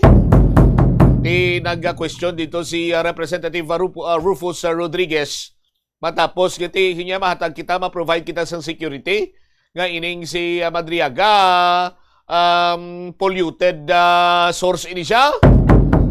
Sa aton sini mga kabumbo, dipinsahan naman ini ni Senator or ni Congresswoman Leila de Lima pinagi sa pagpahayag ngati kung questionon mo ang integridad niya, way pagkitay kalabot sa punto nga musna subong iya ginaplastar ta pa lang kung sino mga resource person, kung sino ang pwedeng maka-shed light sa sining mga allegations, complaints batok sa kay Vice President Sara Duterte nga nagpadulong karon, no? Nagpadulong karon sa bahin sang House Committee on Justice nga kung sa din na determinar nga iniiya mayara sang sufficiency in form and sufficiency in substance para nga magsalida ang impeachment complaint batok sa kay Vice President Sara Duterte.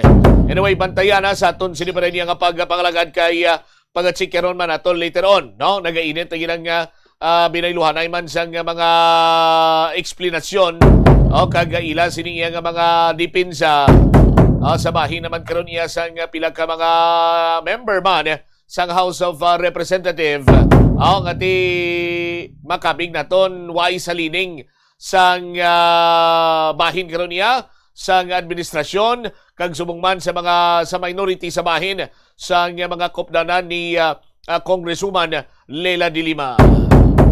8 minutos na nakaligad sa takna sining sa Orlauna. Standby, no? Kaya check naton ang linya ni Miss Joy Gurzal, ang spokesperson ni Mayor Inday Raiza Treñas. Kay nagsalida naman, no? Ang subsidy para sa mga tricycle drivers.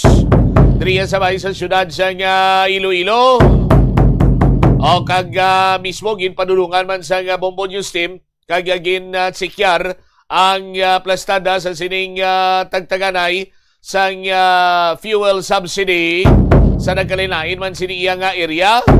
Ang naibaluan naton dito sa bahin sa Arevalo kag diri sa may area sa Molo, and then magapadayon sini nga hapon sa nagkalinain man siniya nga mga distrito sa malibot sa syudad sa Iloilo. Standby, no? Sa aton sini nga mga kasimanwag, check naton si Miss Joy Fantilaga Gurzal, spokesperson ni Mayor Raiza Treñas. Ma'am Joy, si Bombo Chamini, good afternoon. Bombo Cham, good afternoon. Good afternoon man sa aton nga mga pumuluyo diri sa syudad sa Iloilo. Alright, Ma'am Joy, luyag naton mahibalawan kag i-confirm ron kung bala sugod na man ang tagtaganay isang fuel subsidy from Iloilo City Government pakadto sa aton sini mga tricycle drivers. Yes, Bombo Cham, kagina sang aga natapos na naton distribute sa Kapin 100 ka mga tricycle drivers and operators ang ilang fuel subsidy coupon halin sa distrito sang Arevalo kag Molo. Ang aton nga team subong ara na sa may distrito sang Haro. ang sa may Quintinsalas, no? Ang ila naman sining releasan sang coupon ang mga tricycle operators and drivers naton sa may Haro area naman. So kapin 400 ini ka mga drivers and operators naton ang magatingob dira sa may Quintinsalas sa dugay-dugay ay iban gani nakita naton gipadala nga litrato sa aton ara na sa ang iban and sa dili madugay distribute naman kita no dira sa may area sang Haro Bombo Cham. All right. So ini first batch pa lang or amo na ning pangkabilugan nga hatagan iya sang subsidy sang city government, Ma'am Joy? Ini batch 1 para sa sa subsidy no nga ihatag naton. But nag-commit man si Mayor Raisa nga tinguan nila no, tinguan nga maka dugang pagid kita sa masunod nga bulan, Bombo Cham. So by the way, ang sa Quintinsalas naton nga kapin 400 subong ni up to 230 sila subong nga hapon, and then after sina masaylong aton nga team sa may MH Del Pilar nga gym dira man sa Haro, mga around 3 PM no, masobra 200 man ka mga drivers and operators ang aton nga releasan subong nga hapon dira sa may MH Del Pilar.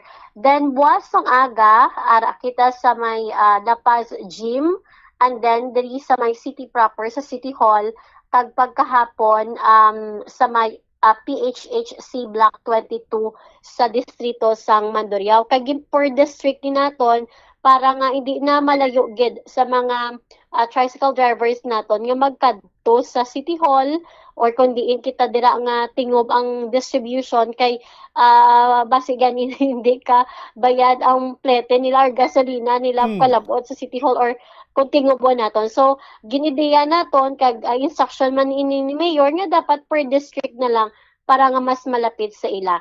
So after ni ma-distribute naton tomorrow, pagka Friday, ma-start naman kita pagpatughong, no? So sa Biyernes, mauna diri nga makapatughong ang mga taga Arevalo, City Proper, kag Haro. So may ara na ni nga coupon man daw stub nga ginhatag sa ila nakabutang dira kundiin silang gasoline station mapatughong.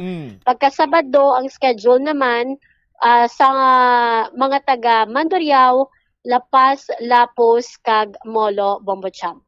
Pila gani ni ang fuel subsidy coupon na Ma'am Joy? 500 worth sang petroleum products. So kung hindi magkaigo sila tangke, gina-advise naton sila nga pwede sila makadala no sang matinlo nga or extra container nga pwede dira nila ibutang ang sobra sang ilang gasolina kung mapuno ng ilang tangke. All right. Iniya subsidiya sa mga tricycle drivers halin iniya sa city government, Ma'am Joy? Yes, iyan ni sang Iloilo City Government nga pondo, Bombo Cham. Actually, subong hapon, although hindi pa ni confirm, may information kita kay may ara man nga hatag no nga assistance sa lain naman nga pondo nga gin-download sa aton sa DSWD no, but hindi lang ko danay siguro makahatag sang dugang pagid sini nga detalye, but the information I received nga may ara pagid nga ihatag man nga assistance dugang no halin naman niya sa DSWD kay nag-coordinate naman ang DSWD sa aton nga City Social Welfare and Development Office. Team ayogid ini nga balita para karon sa aton sini nga mga kauturan ng mga tricycle drivers. By the way, Ma'am Joy, idugang ko na lang, how about ang sa mga public utility vehicles naton sa man niya masugod ang distribution sa fuel subsidy coupon? Tingwaan naton nga sa masunod nga semana kung hindi mahingagaw laban-laban basi after Holy Week gini, pero tingwaan naton ma-update lang kita sa inyo dira Bombo Cham para nga makabulig man kita inform sa aton nga mga public utility jeepneys. All right, thank you so much, Ma'am Joy. Once again, good afternoon. Salamat gid Bombo Cham kag maayong hapon. Deriwavit si Ma'am Joy Fantilaga Gurzal, spokesperson ni Mayor Inday Raisa Treñas. So nakasugod na iya pang hatag sang fuel subsidy coupon ang city government. Bisan pa paano siniya may bulig-bulig para sa aton sini nga mga drivers. So, driver nga mga tricycle drivers nga kung sa diente basta gani nagagamit sa nga gatong expect taron mo na nga apektado gini sa nga sining krisis. Sino man lang abi ang hindi apektado sini subong sa aton sini nga mga kabumbo, no? Ti mayo ni kay mayara na sang pagpanagtag nga ginpatigayon karon ang city government, no, sa aton sini nga mga kasimanwa na abtan kagina ni Bombo Polin dito iya sa may area sa distrito sa Molo, no, nga mayara sa briefing and then mayara sa tagtaganay sa ining fuel subsidy coupon, no, sa aton sini nga mga kasimanwa. Standby kay checkeron taman ang mga natipon nga balita kaupod sa kay Bombo Polin na Pilyora, and then istoryahan taman ang latest update sa sining kaso, no, nga 3 counts of murder para iya sa tatlo ka mga personalidad sa pamilya Muya nga naulamid sa sining binunanay nga nagautang sa 4 ka mga kabuhi. Standby sa aton sini nga mga kabumbo sa dugang nga mga balita kag impormasyon driman sa aton sini nga pagpangalagad sa DYFM Bombo Radyo Iloilo. I-check naton ang linya ni Bombo Pao sa Dilmadugay. Ini may kantanan sa dugang sini nga mga balita kag impormasyon. Driman sa aton sini nga pagpalayag istoryahan naton drimanwa. Iban pagin sini nga mga balita Andreo sa aton sini nga pagpangalagad, no? Ining masubra 1,000 ka mga drivers ang magabaton sa magabaton sining nasambitan nga subsidiya. Bombo Polin sa report, please go ahead.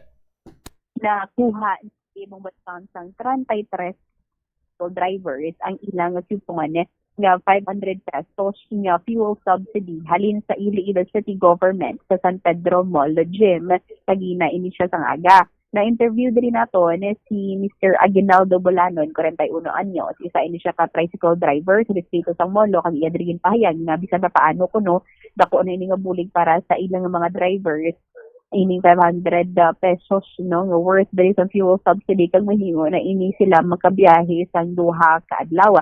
Dugang padri sa natungdan nga antes padri ang fuel prices magkapatughong ini sila sang 180 pesos tugtog 200 pesos sa isa ka adlaw nila nga biyahe Bombo Cham kag makapuli sila abi sa ila pulian nga do 800 pesos, no, 700 to 800 pesos ang makita diri nila, pero subong ang ining kada adlaw kuno nila Bombo Cham nga pagbiyahe tag 300 na diri ang atigana nila sa pagatubhong mandari sang gatong sa ilaman nga tricycle Bombo Cham, and kung gisatinlo na, no, nga 400 to 480 pesos ang makita diri nila madala diri nila pauli sa ilang mga pamilya Bombo Cham. Si Bolanon ang isa lang diri sa 1,700 ka mga tricycle drivers na makabaton diri sang fuel subsidy humalin Marso 25 tubtub Marso 26 kung sa diin sa Biyernes ini sila nga adlaw nga makahimo na nga makaklaim sang ila man diri nga gatong malapit lang diri sa ila sa distrito sa Molo sa Santa Teresita or Saint church, no, nga gasoline station diri Bombo Cham. So kanina sang aga 7:30 AM to 8:30 AM diri ini sa may Quezon Gym na dito sa bahin sang Arevalo kung diri in total nga 77 diri ka drivers, while diri sa San Pedro Mall nga gym na alas 9 to 10 kanina sang aga miara sang 33 ka mga drivers, while subong hapon launa tugtog alas 2:30 sang hapon diri ini sa may Barangay Quintin Salas, no, 395 ini ka mga drivers, las 3 tugtog alas 5 sang hapon sa Barangay MH del Pilar nga gym 221 ini siya. Buwas naman nga adlaw Marso 26 alas 7:30 sang aga tugtog alas 9:30 sang aga sa La Paz gym ini siya ginabulobanta or gina-expect na rin nga 352 ka drivers, while 11 a.m. sa Penthouse Auditorium, 161 ka drivers kaglauna tugtog las 3 ang hapon ining sa Barangay PHHC Block 22 Gym sa distrito sa Mandurriao, ginabulobanta 479 dari ka driver babot siyam. So, para sa ilang at ibisan pa paano ko nung 500 pesos, mga pila makarga din nila kay do around 90 plus pesos na ang presyo ng gatong. So, makabutan ta maka 5 liters ini sila ti yadi pa kuno. Pero kabay pa nga ti kani kuno masundan ini fuel subsidy pahayag diri ni Mr. Aguinaldo Bolanon. So, batimla naton ang naging interview diri sa Bombo Radio kay Aguinaldo Bolanon, isa ka tricycle driver sa distrito sa Molo. Kakuha na ko ma'am, bago pa lang. Pero sa Biyernes pa na naman makuha ang 500 nga work nga gasolina. Oo. At bali sir, ano gid ang imo nga mayor nga pangitanan sir? Tricycle ma'am. Gado whole day ginang biyahe ko ma'am. Pero kung ang fuel subsidy ni ma'am, dako man ni mabulig sa akon. Pero kung sa bilog ko adlaw, 2 days lang na ako nga biyahe. 2 days yan. Ako mo sige ka biyahe. Kay mag whole day gid ko 7 to 6. Nasa 300, 320 gasolina ko eh. Subong nakapagasolina kasang sinsa mo ni nagsaka na ang presyo Oo. sa gatong. Mga apat na ni kadlaw akong subong biyahe nga tag 300. So 600 na sa apat ka adlaw. Bali adlaw na 300. Ada 300 to bali 369 nakawanto ka na. Oo. Nakawanto ka na. Di ko dako gid ka no. Isang una sir, isang wala pa nagsaka ang ining wanto mo pila ni ka adlaw nga biyahihay mo. Pero sang regular pang ang gasolina niya ma'am, ang pinakataas ko na 180 hasta sa 200 lang na. Ang gasolina ko sold din na. Gasto mo, solde. Subong, dako gid nga perwisyo sa inyo. Mga tinungan naman maging saka eh. May pamilya ka pa sir? May ara man. 3, tapos may ginagatas pa akong gamay. Eh dati makalimpyo ko 800. Subong din na. Hindi ka naka 800 ka dati. So muna 800 ka dati. Mga may ara 800, 700, subong din na mapuli ka na lang mga tag mga perasa mo sa mga 480, 450, hasta 400, tumunod lang na. May 300 pa nga pang gasolina kada adlaw. Bali limpyo mo na lang naman. Ambog lang bilhin sa imo. Tani mami, gabay pa tani nga masundan baliwat. Babot siya si Mr. Aguinaldo Bolanon, isa dili ka tricycle driver sa may distrito sa Molo. So, nakatagtag na to sila. Hulat na sila until Biyernes na makuha diri nila or maklaim na diri nila ang ilang gasolina or ang gatong diri nga patuhugan nila bit-bit ini 500 pesos worth diri nga fuel subsidy coupon na babot siya. Alright, ang ilalimpyo kada adlaw is 450 to 480. Subong, 400 to 480 babot siya. Alright. Now, sang regularya nga sang way pa nagsaka ang presyo sang gatong mga pila kuno ilang income sa isa kadlaw nga biyahe from 6 a.m. to 7 p.m. 700 to 800 babot siya. Wow, sinududo ka to nga gid gali mo bupaw na kwa. Oo, tapos may ugang pa din nga presyo basang gatong pay ang sa una nga pa tughong nila hindi na makapuno sa ilang man diri nga tangke mo siyang given nga ti may fuel crisis nagmahal na yung presyo sang gatong. So perde ako nga perdigan sila para sila ng mga kabataan may ginapagatas sa kanubong botsyam. So budla subong puno ang ilaman nga sitwasyon. Kag hindi lang mo sinang nga mapinot nga sitwasyon kay hindi man tanan sini Bombopolin nga mga tricycle ang naimpasana, ang iban sige pa ning hulog nila mo. Mayon lang si Mr. Aguinaldo na impasan niya na ko no, pero ang iban ti hindi pa na sila ang tag-iya sa tricycle. Kaya siya ang tricycle or siya ang tag-iya sa tricycle. Pero ang iba niya ti nagabayad pa diri bombat siya. Ibuhin pa na nila sa ilang kinitaan sa isa kadlaw. Tapos iba na ginapa-eskwela pa. So, tapos ang bumaling main source of income nila, bombat siya. So, dako na perde para sa ila. So, bisan ko na paano 500 pesos, basta lamata nila bombat siya. Ti dako man nga bulig kang bisan pa paano salbar sila sang 500 pesos nga worth sang gatong. And coupon ini kag hindi iniya mabayluhan cash Bombopolin, di ba? Yes, oo, hindi niya pwede mabayluhan cash mo nang mas interest. Basi bakal nila black road bero kon whiskey yaw? Hindi. Kasi coupon, hindi mo man mabaylot siyang gi. Ang bosyam, as otherwise, So, kailangan, hindi naman na pagkatagan idea, pero manong galing kayo sa subong at yun, nga kung nagabiyahe ka, kagamo ning main source of income, ti bakit niya nga bulig, ti panginyawa, pabala, bomba champ. Why ka naging imo yan sa konsensya nga pasulabihon mo pa yung ilimnon, dira? Sang sa imo sini nga pala nga buyan para nga may tustos ikaw sa pangadlaw-adlaw sa imo sini pamilya, di ba?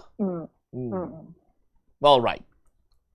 So sa masunod pag ini mo champ kiti nangyari pag inilain pag ini ginapanghatag mo pinaagi dere sa DSWD ni 5,000 pesos kasi mabad sila nga nag 500 na lang iyan iya kasi the government tapos para sa mga drivers diriya sang PUJ I mean PUJs public utility jeepney 1,500 pesos na based diri sa pagkuha man diri announcement or anunsyo diri sa city government ining master list ya kuno sang 5,000 pesos sige nang land diri may ara sila ya sang professional driver's license kasi nakalistan ila nga pangalan kasi nakapasa diri sa ilaman nga mga necessary documents man dito sila ya sa nagligad pa ini nga nagapasa no diri sa bahin sa TMA mga drivers nga nakakuha kagina sa ilang nga mga fuel subsidy nga coupon pamacham. All right.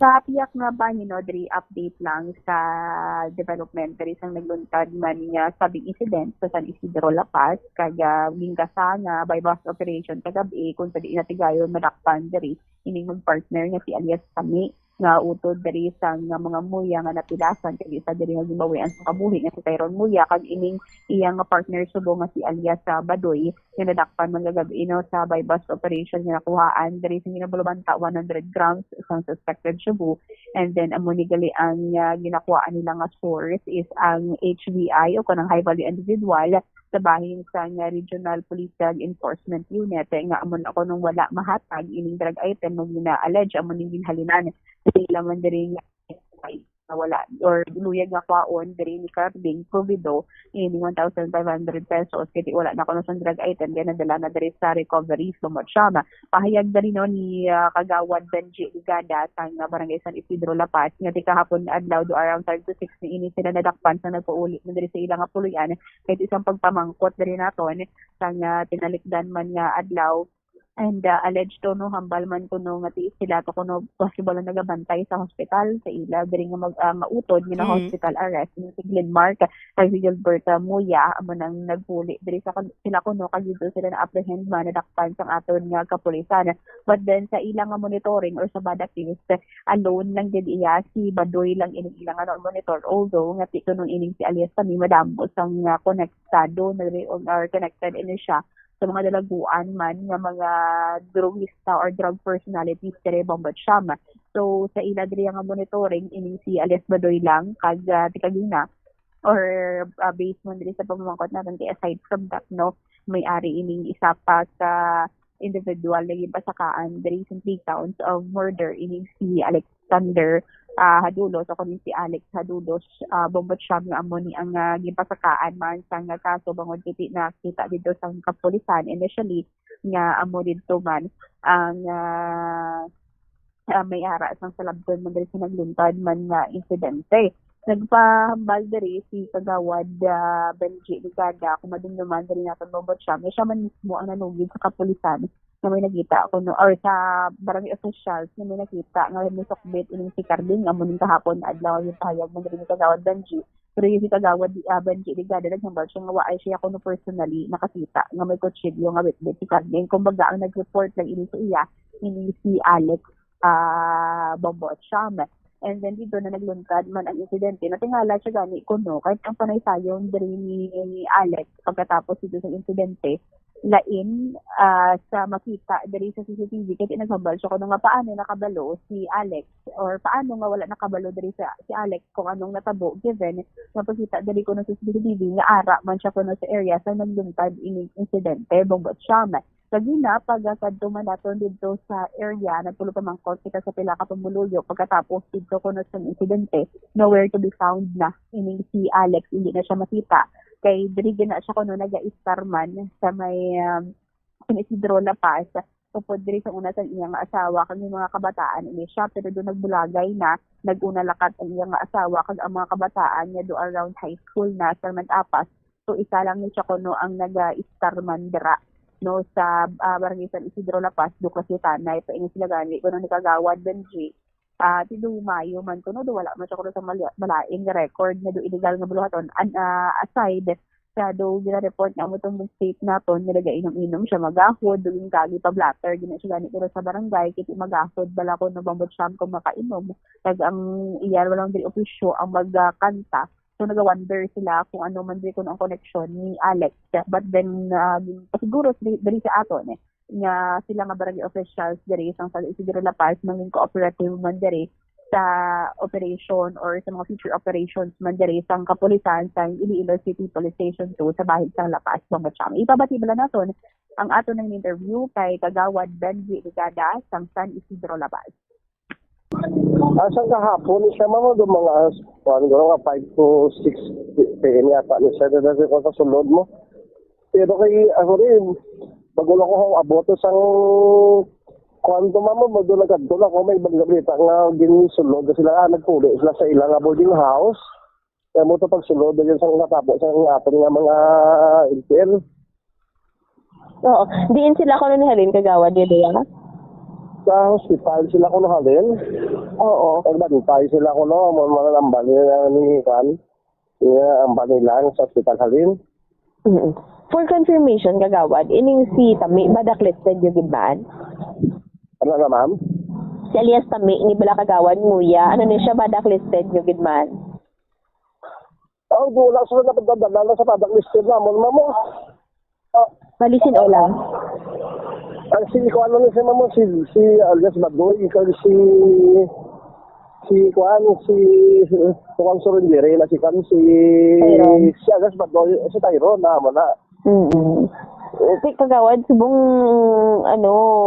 wala na to ng background nga ining si alias Tami, may-ari na siya previous nga kaso man sa pag-engage sa illegal nga droga.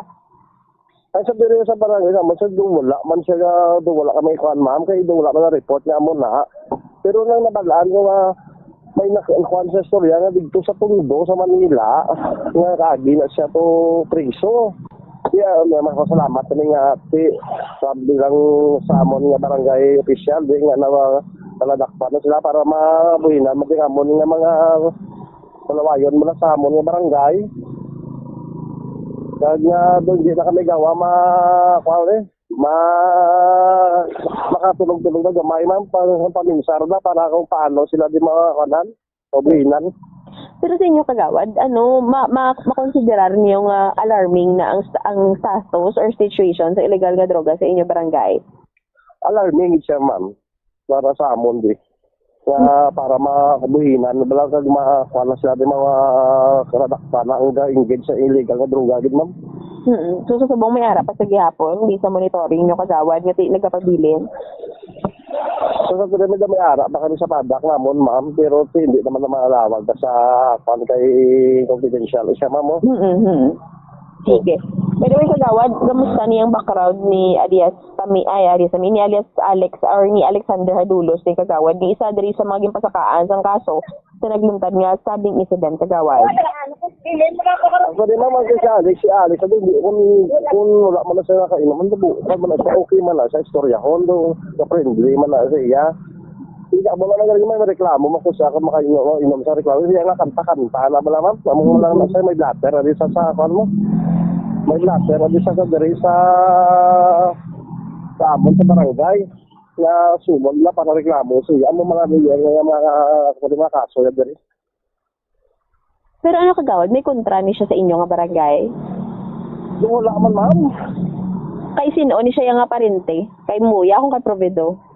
Ay kay Muya, wala mo na sa kontra sa barangay. Mo na ka hindi man siya kundi sa ubog Sige, kung nakainom-inom sa atin, napahap man siya mag-istorya kita. Ilain ako nakainom lang mamaw.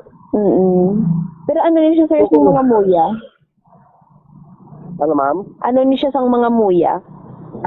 Kung ano nila ilam na mo, paring ilam na mo, ito kasi ang siya, niya ang sanay sa mga Muya mama.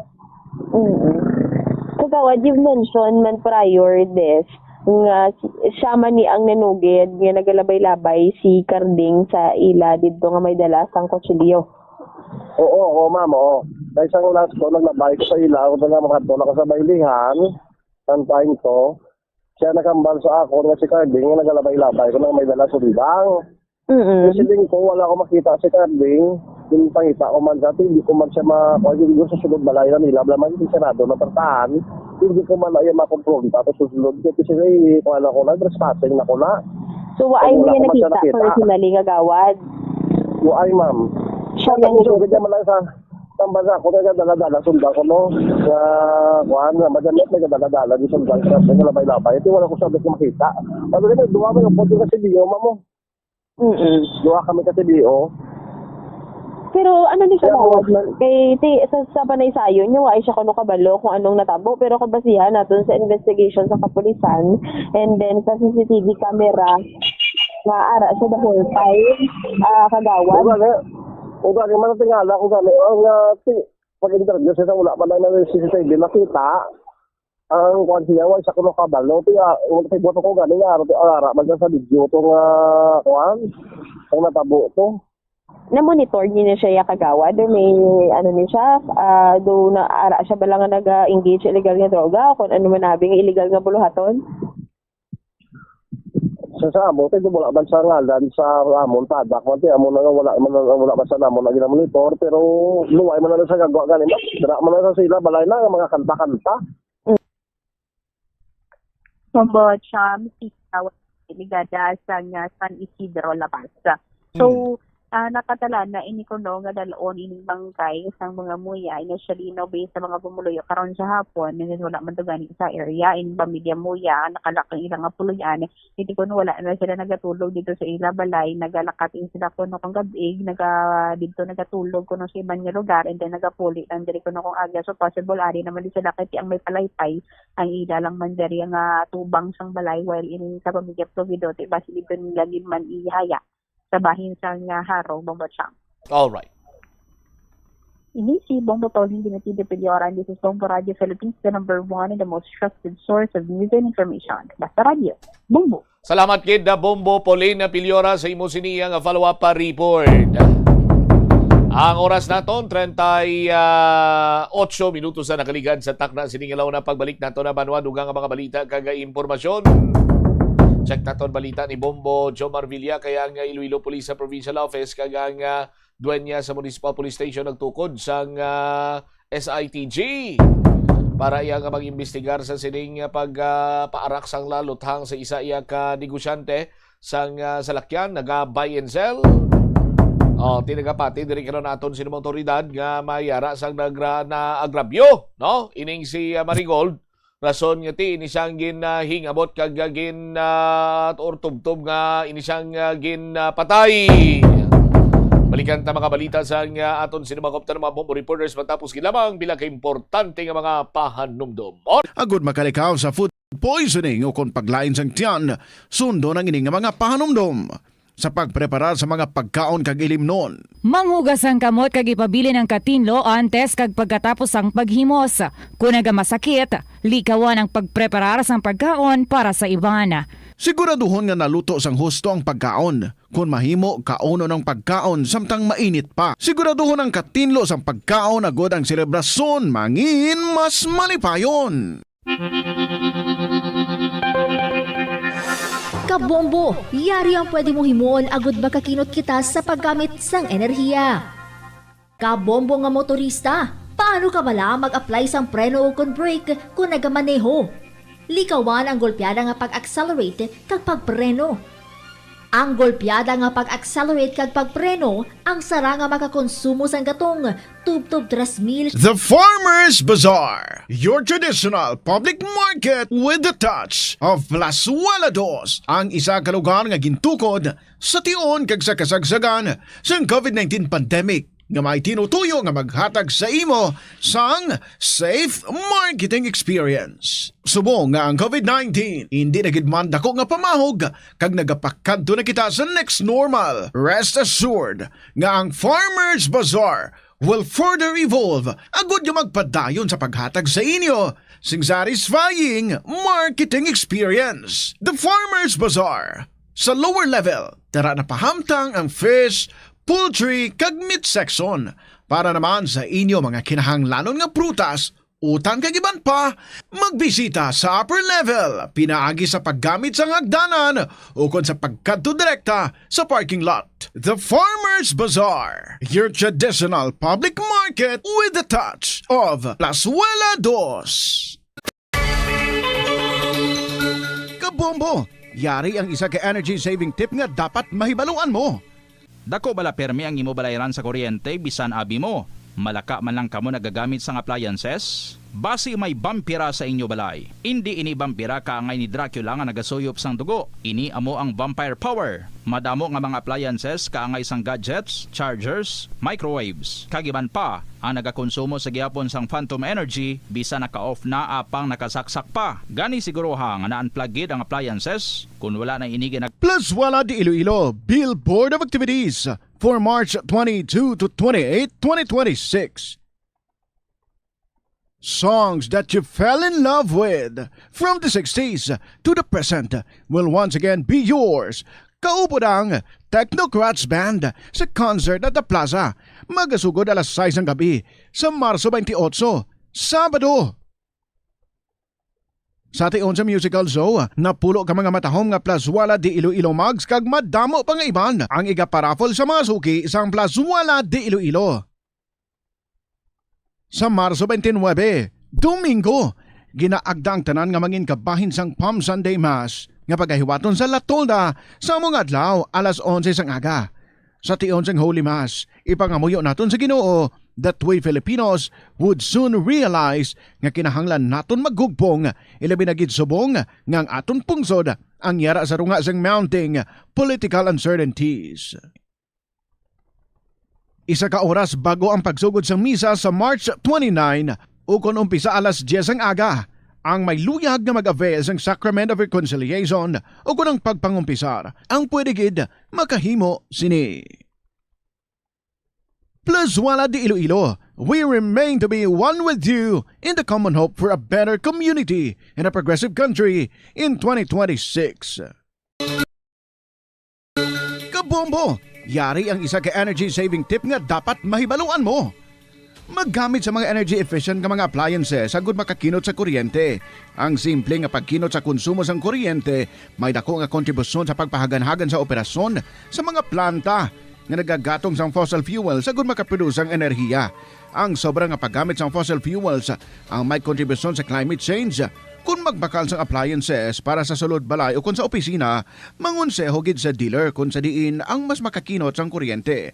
Makabulig man ini sa imo nga makakinot sa balayran sa kuryente. Tanan kita mayara sang mabulig agud pakibatuan ang climate change. Magamit sang bag nga pwede magamit sang liwat-liwat agud mabuhinan ang plastic bag nga ginahaboy. Bangod ini nagatugas ang greenhouse gases. Ikaduha, hindi masumi magamit sang computer. Kung 4 ka oras lamang sa isa ka adlaw ang imo nga paggamit sang computer, makabuhing ka na sang carbon dioxide emission nga 83%. Ikatatlo, kung malapit man lang imo nga kaladuan, mas maayo nga maglakat o kung magsakay na lang sa bike. Magluwas sa makakinot ka na, mabuhinan pang polusyon nga nagatugas ang climate change. May kilala ka bala nga mga bata nga mahilig sa video games? Nagausik bala ini sang inoras sa paghampang sang iya ginakaadikan nga games. Isa ka pagtuon sang American Academy of Pediatrics ang nagapahayag ngang sobra-sobra o kun inoras nga pagtiner sa paghampang sang video games ang makadulot sang depresyon, anxiety kag manubo nga grade sa eskwelahan. Suno sa mga eksperto, halos 9% sa kada 3,000 ka mga elementary students sa kada pungsod ang makabig pathological o kun addict sa paghampang. Makabig nga pathological o kung addicted ang isa ka estudyante kung nagaapekto na ang paghampang sa iya nga pag-eskwela. Dugang pa sa among nga pagtuon, ang ka-addict sang isa ka bata makapabudlay sa iya sa pagkontrol sang iya impulse. Kaangot diri, ginpanugyan nga dapat hindi magsobra sa isa ka oras kada adlaw ang gastuhon sang isa ka elementary student sa paghampang kag hindi naman magsobra sa 2 ka oras ang isa ka high school student. Kabombo! Yari ang isa ka energy saving tip nga dapat mahibaluan mo. Madasig bala nga nagakaguba ang imo appliances o nagakaponder ang suga sa imo balay o opisina? Basi kinahanglan mo na nga tsekyaron ang imo nga circuit breakers. Regular nga ipa-inspect ang circuit breakers sa imo balay o opisina. Kung masami nga nagatrip ang breaker, Senyalis ini nga mahimo overloaded na ang circuit o may problema sa linya. Mangin alerto pirme ang proactive maintenance nagabulig sa pagpalawig sang kabuhi sang imo appliances kag nagalikaw sa imo sa power issues. Sa eskwelahan, ang pag-practice ng good manners and right conduct ang makabulig sa paghimo sang positive, respectful environment para sa pagtuon. Nagapakita ini sang pagtahod hindi lang sa mga manunudlo kundi mangin sa imo mga classmate kag sa school community. Mag-abot sa eskwelahan on time. Ang pag-abot sang late sa klase kag sa aktibidad ang nagapakita sang kakulang sang respeto sa oras sang iban. Magpamati sa imo maestra o kung Bombo Radyo Iloilo, Philippine Standard Time, 47 minutos na nakaligad sa taknan sining alauna. Balik na dari sa pagpangalagad sa Bombo Anay Soto sa DYFM, Bombo Radyo Iloilo. Standby, Bombo Jomar Villa. Ang Iloilo Police Provincial Office wala ginadulang posibilidad nga may nagrabyo ining si Marigold ining biktima sa pagpangaluthang sa banwaya sa Dueñas Iloilo. Nahibaluan nga si Marigold gani may ara sa negosyo man nga buy and sell sa salakyan. Isa ini karon sa mga anggulo nga ginasundan sa ngaton siniya kapulisan. Si Bombo Jomar Villa may balita nagikan sa patrol. Bombo Jomar, sa report, please go ahead. Nagmando na diri ang Iloilo Provincial Police Office sa pagpungunan ni Police Colonel Bayani Resalan, ang direktor sang IPPO nga sulbaron, no? Sa labing madali sining nga panahon ang kaso sining shooting incident nga nagluntad sa may poblasyon Dueñas Iloilo sa damlag lang sa dinti ang biktima diri nga ginkilala sa kay Marigold Hamelo nga may address diri sa Haro ang ginbawian sa kabuhi matapos nga nakaangkon, no, sang pilas kasunod sining pangluthang, no. Lakip man sa napilasan ang upod sining salakyan ang driver kag ang isa sa mga tawo man, no, sa lugar sa diin nakapwesto Bumbutsam ang napilasad man sa tiil. Sunod diri kay Police Lieutenant Colonel Rolando Aranyo, ang spokesperson sa Iloilo Police Provincial Office, nagahulag na sa karon ang gintukod sining provincial special investigation team, no, sa diin ang punto sini agod nga para tutukan ang kaso sa kamatayon karon ni Marigold. Sunod diri sa sunod diri kay Lieutenant Colonel Aranyo, nagapadayon ang ila sining pagpangusisa sa kakilala sa pamilya sining biktima agod makakuha sila sa dugang sining impormasyon, no, hasta nga maka-come up sila sa nagakaigo sining karon gid nga motibo kun nga ang nahimo ini, no, sa nasambit sining biktima. In terms karon sa motibo, ang isa sa mga ginalantaw sining mga ginasundan, no, nga anggulo sang otoridad, ginalantaw nga posible Bumbutsam nga mahimo nga maling sa iya sining trabaho bilang buy and sell sang salakyan. Sunod diri kay Lieutenant Colonel Aranyo, ginapahayag nga posible, no, may ara sang nakaagrabyado ining nasambit sa karon niyang biktima o kon posible nga may iban sini nga tawo nga naagrabyado, no, kay kon why sang may naagrabyado hindi man kuno mahimo ang amos ni nga senaryo abi, no, nga ti lutangon ining nasambit sini nga biktima. Pero ang dugang pa sini maumpisa pa sila, no, sa pagpangusisa sa upod sini sa trabaho kon balati may idea sila kung sino ang nagrabyado sini o kung basi madugay na nga may nagadumot sa nasambit sini nga biktima, no. Tiyan mo itong na-mention nga magluwas sa upod sa trabaho basi kon sa pamilya nga nung may mga hambal na abi sa kay Marigold, no, kung may ginhambalan siya nga may nagadumot sa iya nga related sa iya nga trabaho. So isa na sa mga gina-consider karon sang kapulisan nga mahimo sining motibo, no, sa kung paano nga inisya ang ginluthang sa may nasambit sining barangay. Magluwas sa sining work-related, gina-consider man diri sang otoridad ang crime of passion, no. Sunod diri sa natungdan kay base kuno sa ila sining pag-checkar sini sa background sining nasambit sining karon nga biktima, kasado na inisya Bumbutsam, pero may mga inisyal lang nga information nga nagakasulod sa otoridad nga may ara no sa ginapahayag conflict between karon sa sining biktima sining babae nga si Marigold kag siya sining bana no. So sunod diri sa iya kay Colonel Ranyo usisa pa Manila no kung ano gid ang sa likod sa hindi nila panginsindihan ay kag kung ano gid ka seryoso abi no ang ining konflikto Bubutcham nga kung mahimo kung posible pa lang nga ma-link nila sa natabo ni karon sa nasambit sining individual. So far sunod diri sa natungdan ang duha sining ang ginasundan sining karon nga anggulo unless lang kung may iban pagid sining mga information nga magather no ang otoridad nga ma-consider pagid nga iban sining anggulo tuhoy karon sa kamatayon sining nasambit sining biktima. So magluwas sa tournament so naton ang pamilya sunod diri sa tungdan palabot naman no sa initial sining information.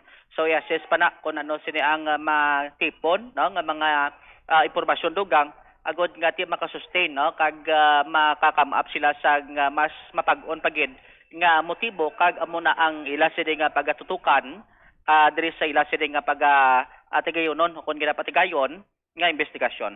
Aribla no ang kabahin sang kapahayag ni Police Lieutenant Colonel Orlando Ranyo ang spokesperson sa Iloilo Police Provincial Office.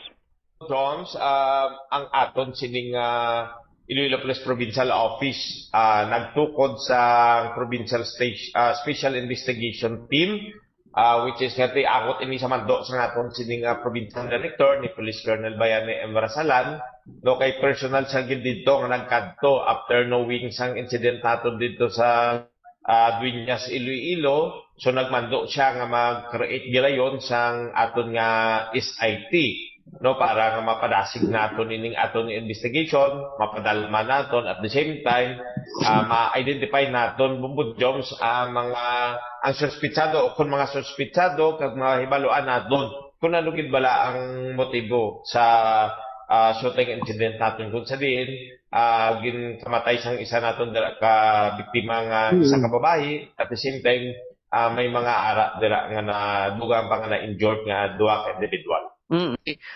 Subong anong initial nila sir anong ginasundan nga posible ang gulo sini? Yes, no, as of the present, no, ang aton sinibubod yung nga, no, nga ginasundan nga ang gulo, of course, may ginaton ginadula ang angot sini sa, sa aton sini nga biktima because we have information nga nag-engage ini sa mga used cars, no, kag wala man natong ginadula diri ang gulo sa crime of passion. So amining aton sini nga ginasundan at the same time depende pa na no and naton anay Bumbujoms mapangunahan ang resulta sa investigation nga ginapatigayon sa aton sini nga PSIT. But ang tanan naman diri nga mga circumstansya o possibility gina-entertain gid naton o gina-consider gid naton. Na-mention mo to ang regarding sa work niya naka-start na kamo usisa sir. Yes, no, actually ongoing subong ang aton nga mga ginapatigayon nga investigation. Although kati gapangayo gid kita sa pag-akop sa aton sini nga mga tagpalamati, aton mga pumuluyo, no, nga hindi lang naton ma-reveal kung ano ang mga detalye sang aton sini nga mga nakuha na nga mga dito, no, mga information on the course of our investigation. Ano ta naka-come up sir nga posible work related Amo inang mga ginatipo naton sa mga ginagather naton yung mga information. Part of that is ang pag-check no kung may ara bala on the course sa iya sini nga pagpatigayon sa iyang negosyo nga buy and sell basi may ara dira nga mga persona nga kumbaga naka-conflict yan no. So, amo inang mga ginalantaw naton. Okay. Sa piyak nga side, ang sa crime of passion nga ginasundan ta, anong initial sir nga information nga nabaton ta?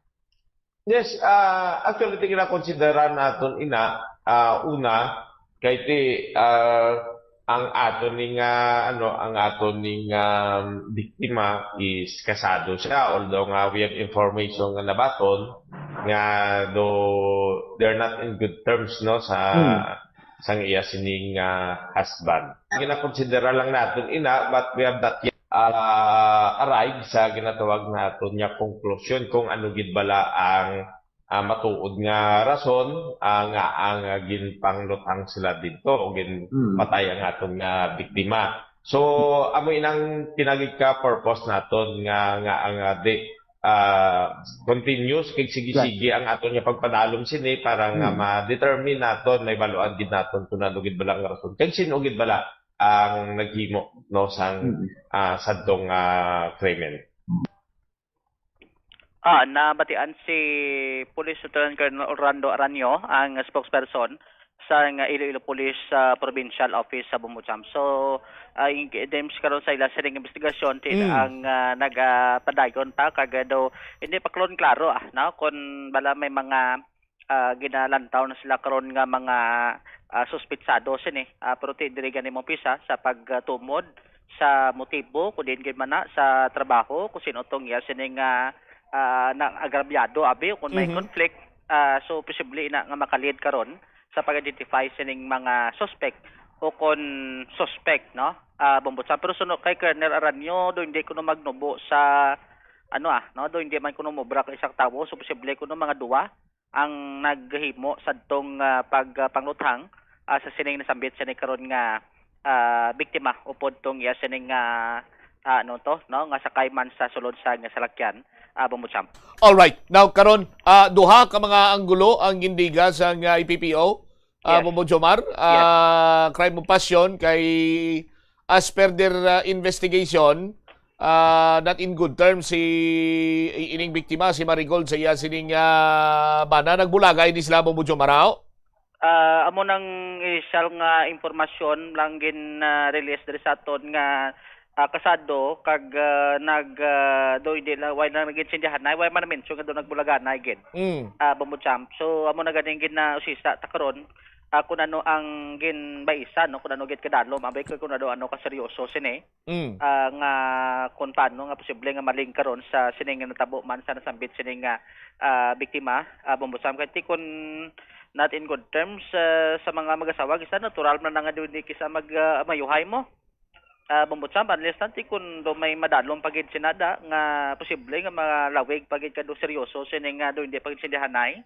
So mo nang isa sa ginatun-an makaron no kag ginausi sa dugang asang otoridad kung ano kadalom ang ining hindi pagid sindihanay sa duha sini ka individual involving sini kay Marigold Bumbucham.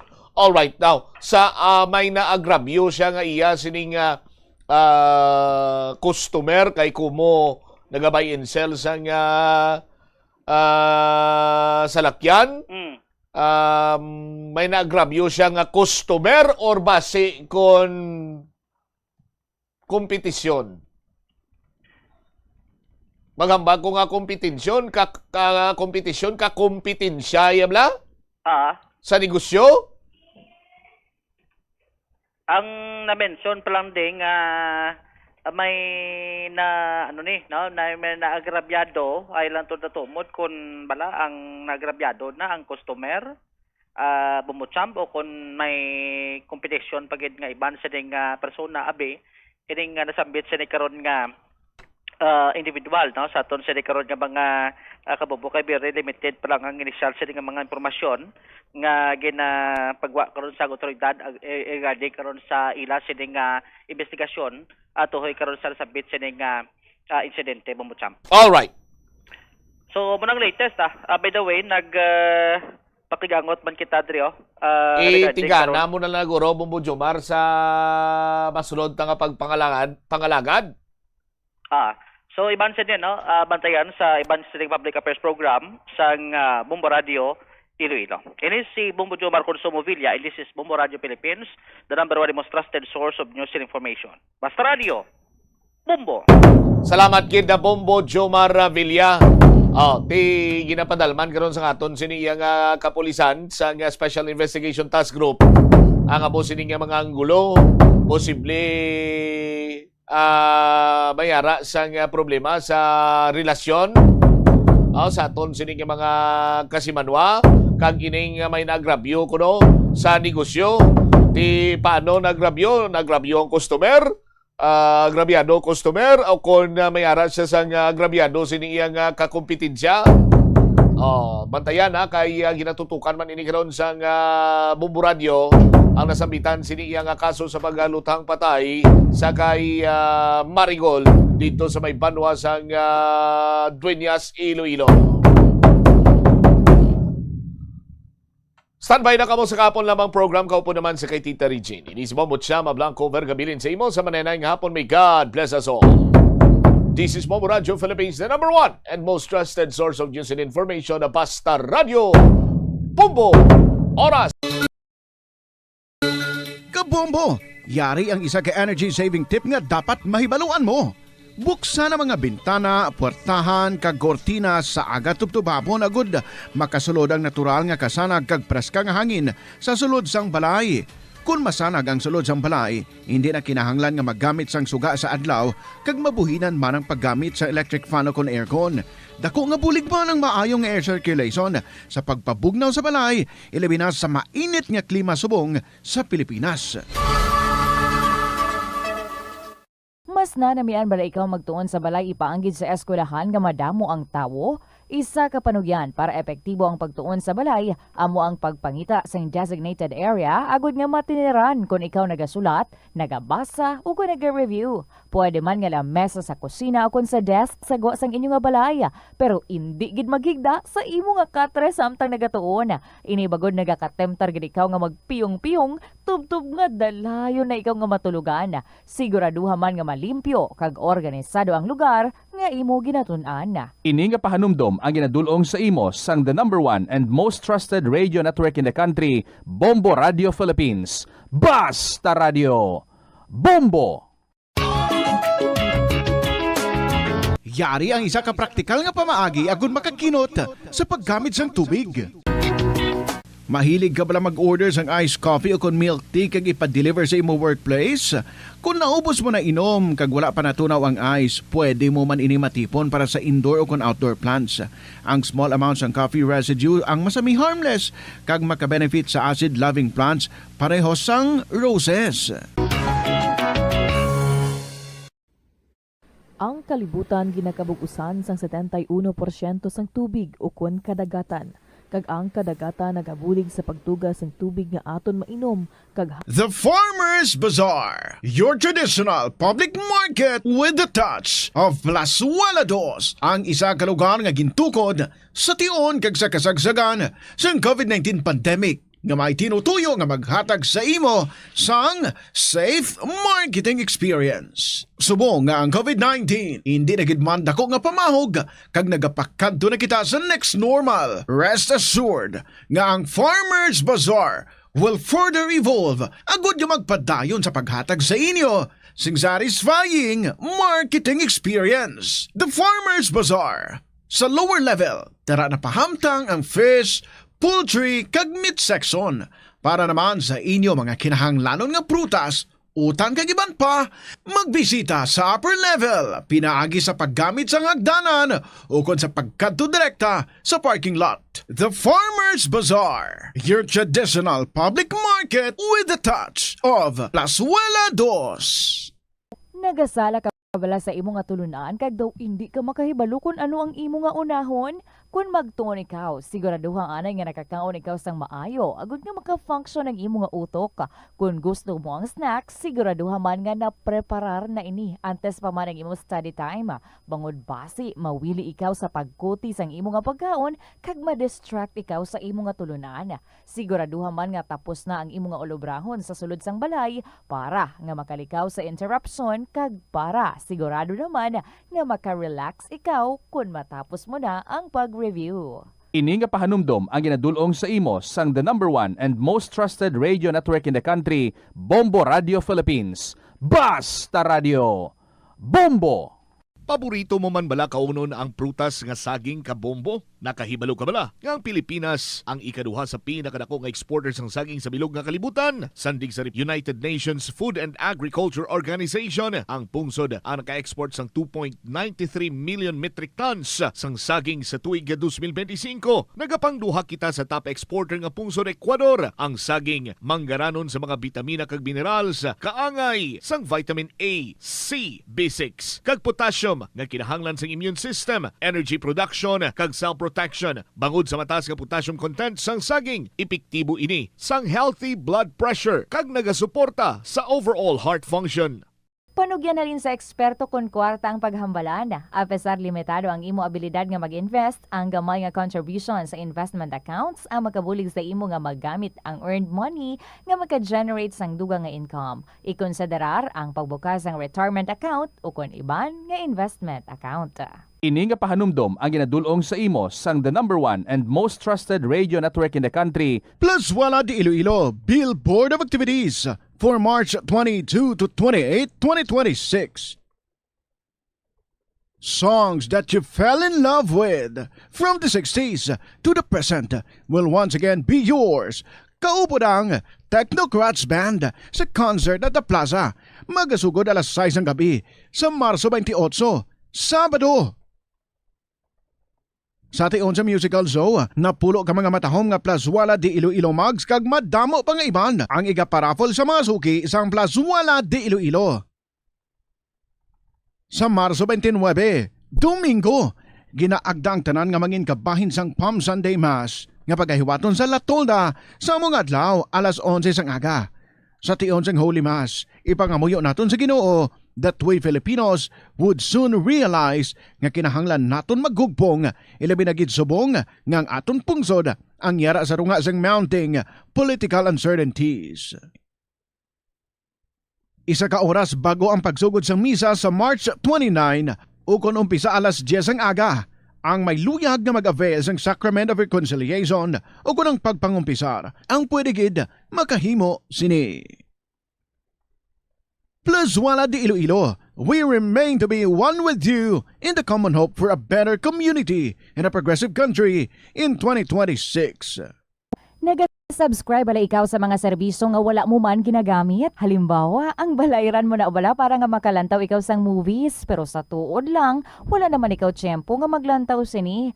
Hapos lang libatan ang bulanan nga mga subscription sa streaming services kag mobile apps, kag wala ka lang nakadipara ma-charge na ini sa imo nga bank account bisan nga wala mo man regular nga ginagamit. I-review gid ang imo nga ginagastuhan sa mga charges kaangay sini, kag ikonsiderar man ang pagkanselar sa mga hindi kinahanglanon nga mga subscriptions agod nga mas magamit mo ang imo kwarta sa mas kinahanglanon nga mga butang. ini nga pahanumdom ang ginadulong sa imo sang the number 1 and most trusted radio network in the country, Bombo Radio Philippines. Basta Radio Bombo!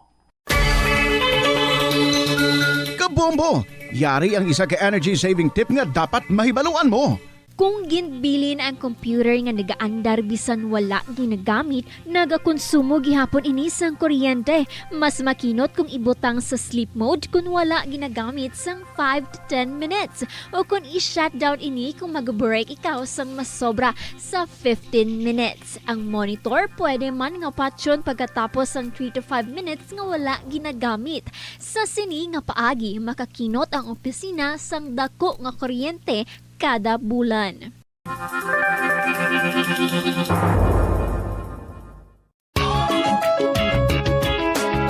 Yari ang isa ka praktikal nga pamaagi agon makakinot sa paggamit sang tubig.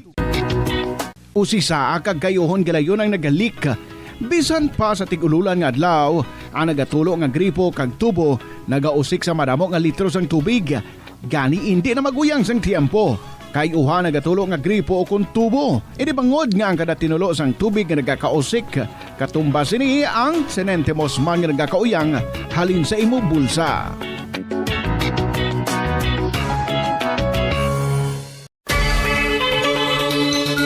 Kabombo! Yari ang isa ka energy saving tip nga dapat mahibaluan mo. Sa opisina, mas maayo nga ibutang ang mga lamesa nga ginaobrahan malapit sa bintana para sa natural light. Buksan man ang mga blinds agod nga hindi na kinahanglan nga magpasiga pa sang suga. Sigurado nga makakinot ka sang kuryente.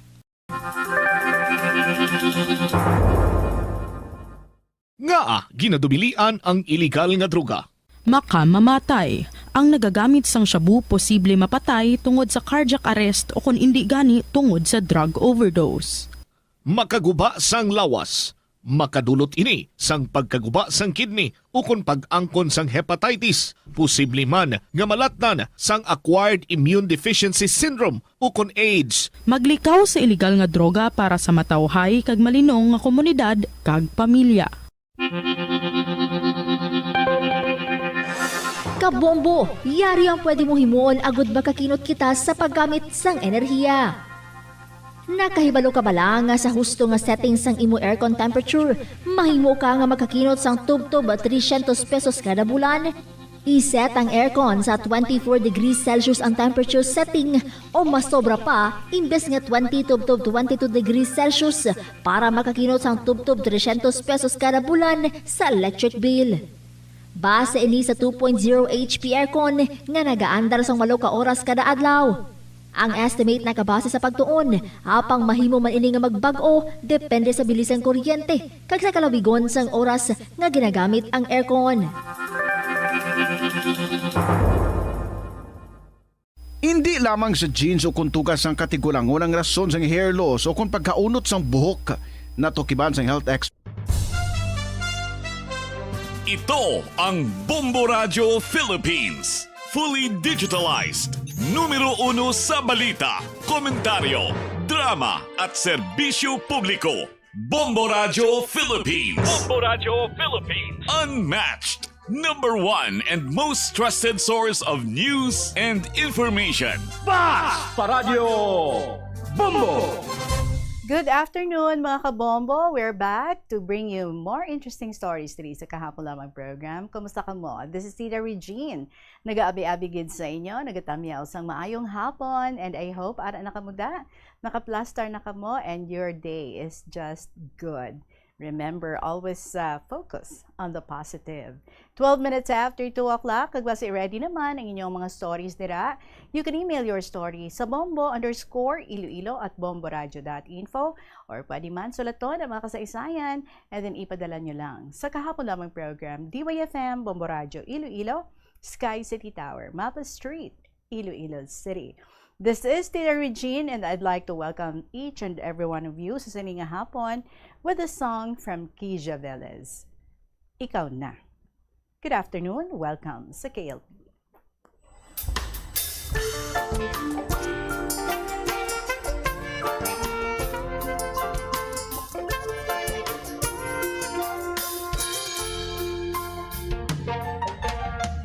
Heto ka na naman muling kumapatok sa aking puso.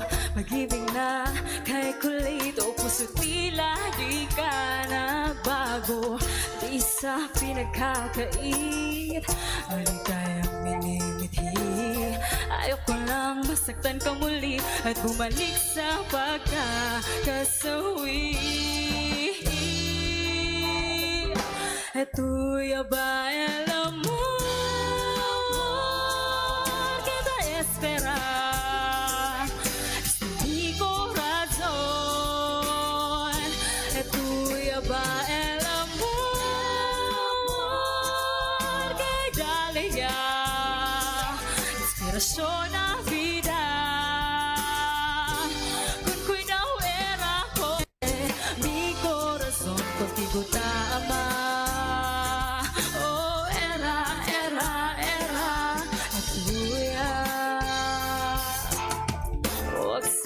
Magmadali sa papitig at pagpuso. Pagbubuksan kita muli, sana'y bumalik ng iyong ngiti. Eto'y aba alam mo, kita espera. Este mi corazón. Eto'y aba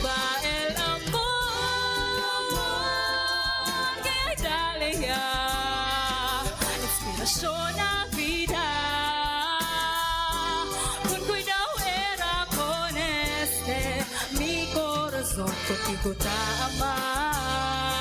Oh, era Nagtuya. Tayo na nga ba ang nakatadhana na magkasama habang buhay? Walang bibitiw kahit ano pa ang hamon sa mga nagmamahalang tunay.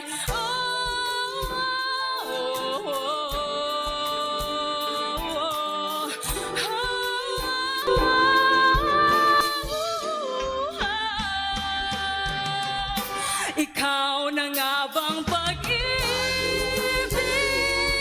nang hinihintay ng puso ko? Ikaw na nga bang pag-ibig na magbibigay ligaya sa buhay ko? Ikaw na nga ba? Ikaw na nga ba?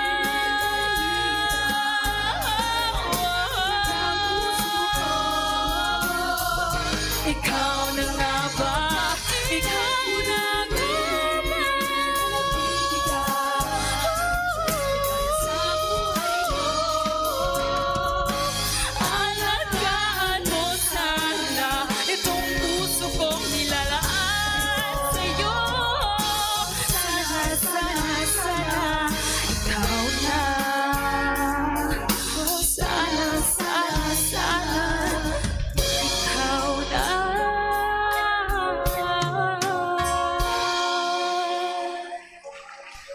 Kija Velez para sa inyo mga kabombo, that's Ikaw Na. And who knows ba si Ikaw Na? Ang ating winner sa ating pagalawagon diri. Sa ating pagalawagon natin winner sa ating promo Benamano Salvo Year 20. Brace yourselves sa mga nag-join, naghulog sa madamong mga entries. Ba si Ikaw Na ang magadaog sini. I am going to announce our winner for today sa ating daily draw winner, second winner for today sa week 3 sa Buenamano Salvo Year 20. Buenamano Salvo! Narito na ang isang nanalo ng 1,000 pesos in cash at gift pack ngayong araw. Congratulations, Pampabuenas! Unang hugnat, no? Diri sa ating program. Kahapon lamang, kag ang aton nga winner para sa sining nga hapon sa Buenamano Salvo Year 20 nato nga promo, second winner, daily draw winner. Taga Tigbawan, Iloilo. 56 years old, naglakip sang iyang proof of purchase, URC, kag ang aton nga FDA representative nga present sang gingabot ang iyang ngalan, amo si Ma'am Arlene Punsalan. Exactly, taga Bagumbayan, Tigbawan, Iloilo. Congratulations sa imo, ikaw ang aton nga winner, Susan Tuando. Sa liwat, our second daily draw winner for today, amo si Susan Tuando, nag-edad 56 years old, sang Bagumbayan, Tigbawan, Iloilo. Nagahulat na diri sa imo ang imo nga premyo nga 1,000 pesos nga cash plus gift pack nga also worth 1,000 pesos. Ginalakipan ini ang imo nga gift pack sa mga masunod. Isa ka balde nga orokan, 3 ka pack sang Kumiya Bihon, kag isa ka box sang MX3 coffee, kag 2 ka boxes sang Remzic vitamins. So very exciting ang unod sang imo nga gift pack diri, gani kadto ka na diri. Again, ang atong nga winner si Susan Tuando sang Bagumbayan, Tigbawan, Iloilo. Congratulations sa imo. And right now, balik kita diri sa kahapon lamang program, mga kabombo. Umpisahan taman ang atong nga mga exciting stories with this story from Nong J. Wala address, but the story is in Tagalog. Basi, taga Manila siya or some parts dito sa Luzon. We do not know, wala siya naglakip sa iyang address. But we are going to read his story. Nagasiling, Dear Tita Regine.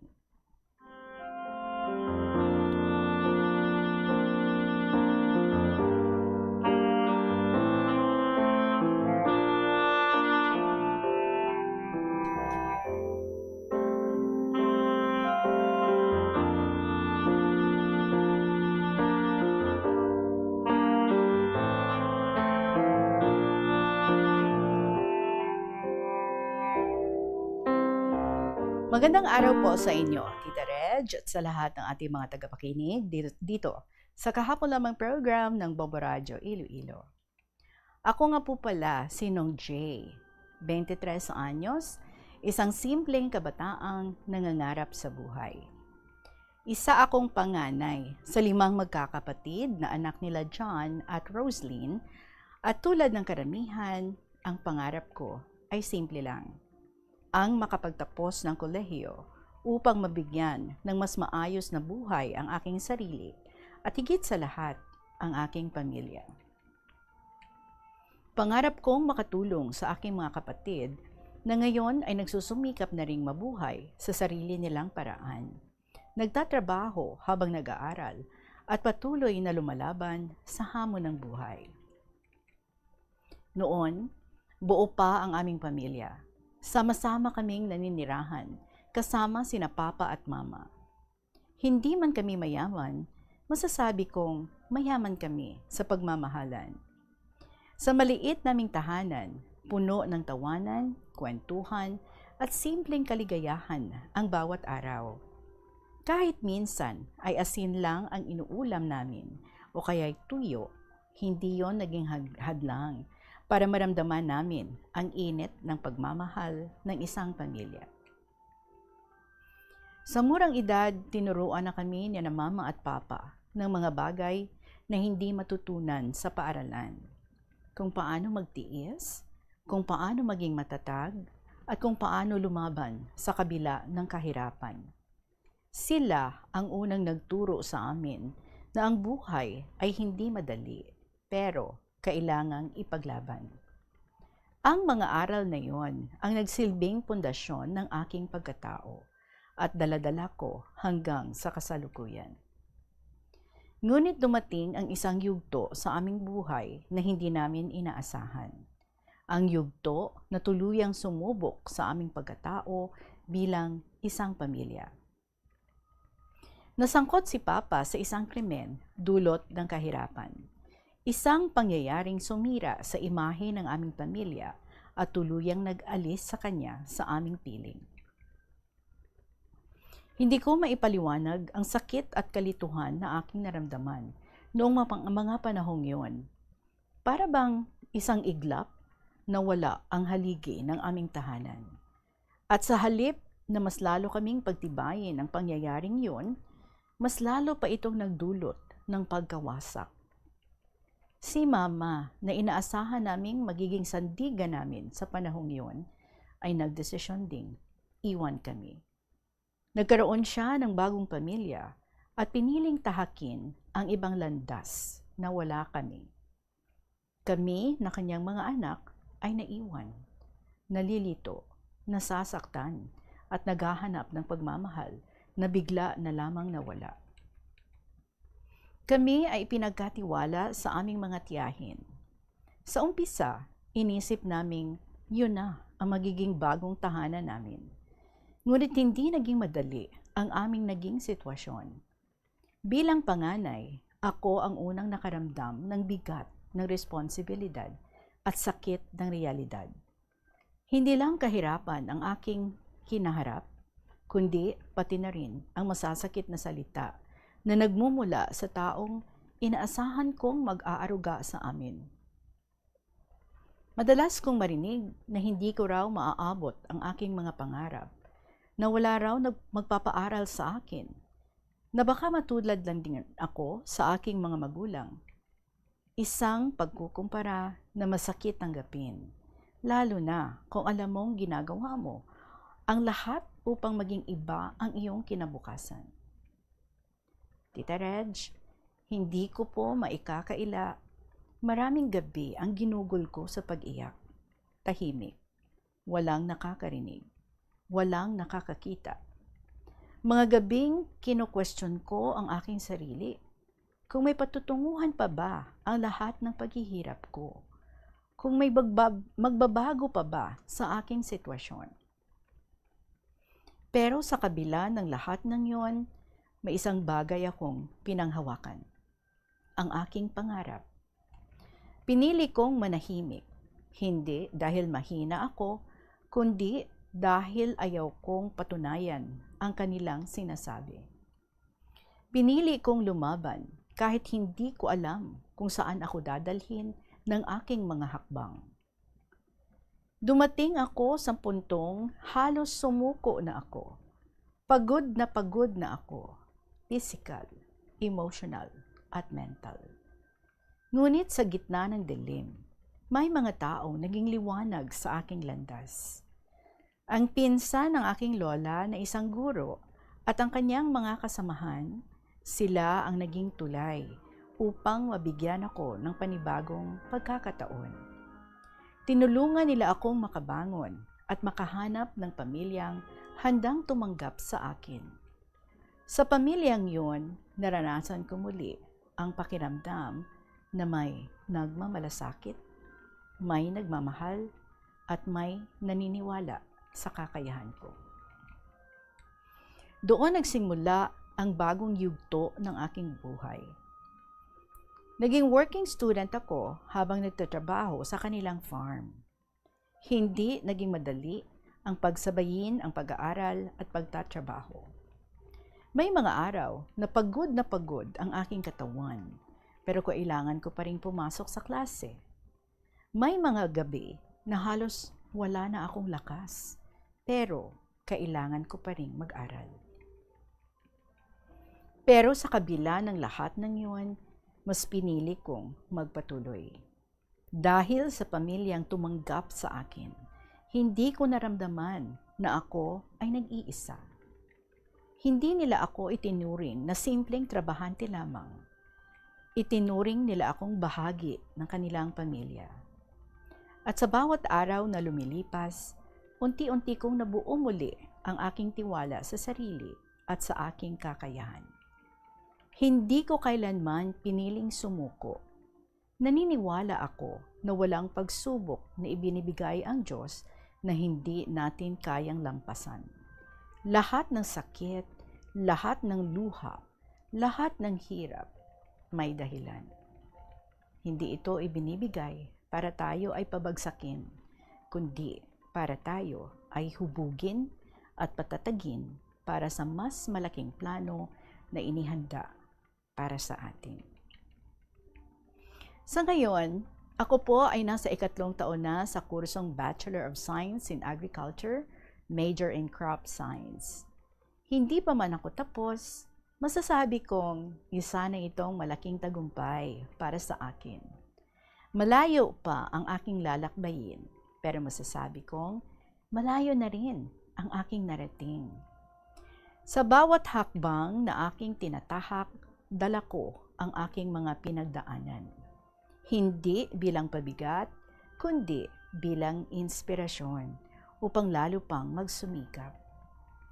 Sa lahat po ng mga nakikinig ngayon na dumaraan sa matinding pagsubok, nais ko pong iparating na hindi kayo nag-iisa. Maaaring mahirap ang buhay ngayon, maaaring pakiramdam ninyo ay wala ng pag-asa, but hold on. Kapit lang. Dahil darating ang araw na maiintindihan ninyo kung bakit ninyo kinailangang pagdaanan ang lahat ng yon. Huwag kayong susuko. Huwag kayong titigil mangarap. At higit sa lahat, huwag kayong mawawalan ng pananampalataya. Dahil ang bawat luha na inyong pinapatak ngayon ay magiging dahilan ng inyong tagumpay bukas. Maraming salamat po, Tita Reg, sa pagbibigay inspirasyon sa napakaraming tao. Sa pamamagitan ng inyong programa, nabibigyan ng boses ang mga kwentong tulad ng sa akin. Mga kwentong puno ng sakit, pero mas puno ng pag-asa. Ako po si Nung J, isang simpleng kabataang nangangarap, patuloy na lumalaban at hindi kailanman susuko. Magandang araw po at maraming salamat po.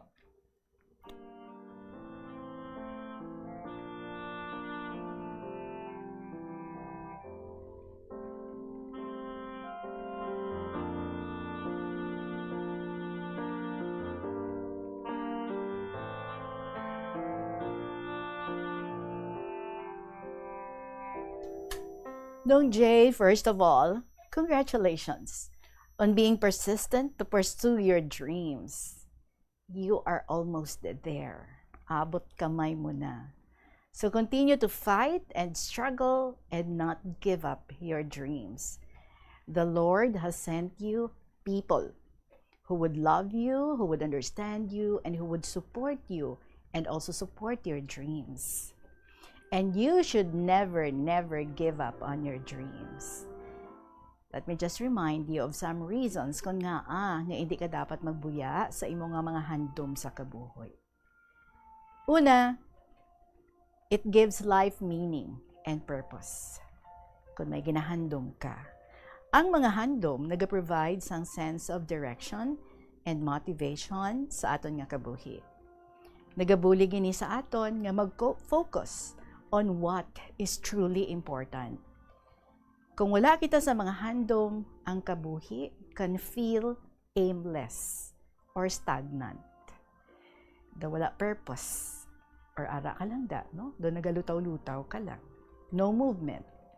Ikaduha, mapalayo kita sa mga regrets o kung paghinulsol. Well, regret is a common consequence kung hindi mo pag-ipursue ang imong mga handom sa kabuhi. Ang pagpadayon sa imong handom, magakakas sa mga what if nga mga scenarios later on, no? Like say na-give up ka, and you would think every night, what if nagpadayon ako? So magakakas ini sa mga what if scenarios kag lifetime nga paghinulsol, kag dissatisfaction.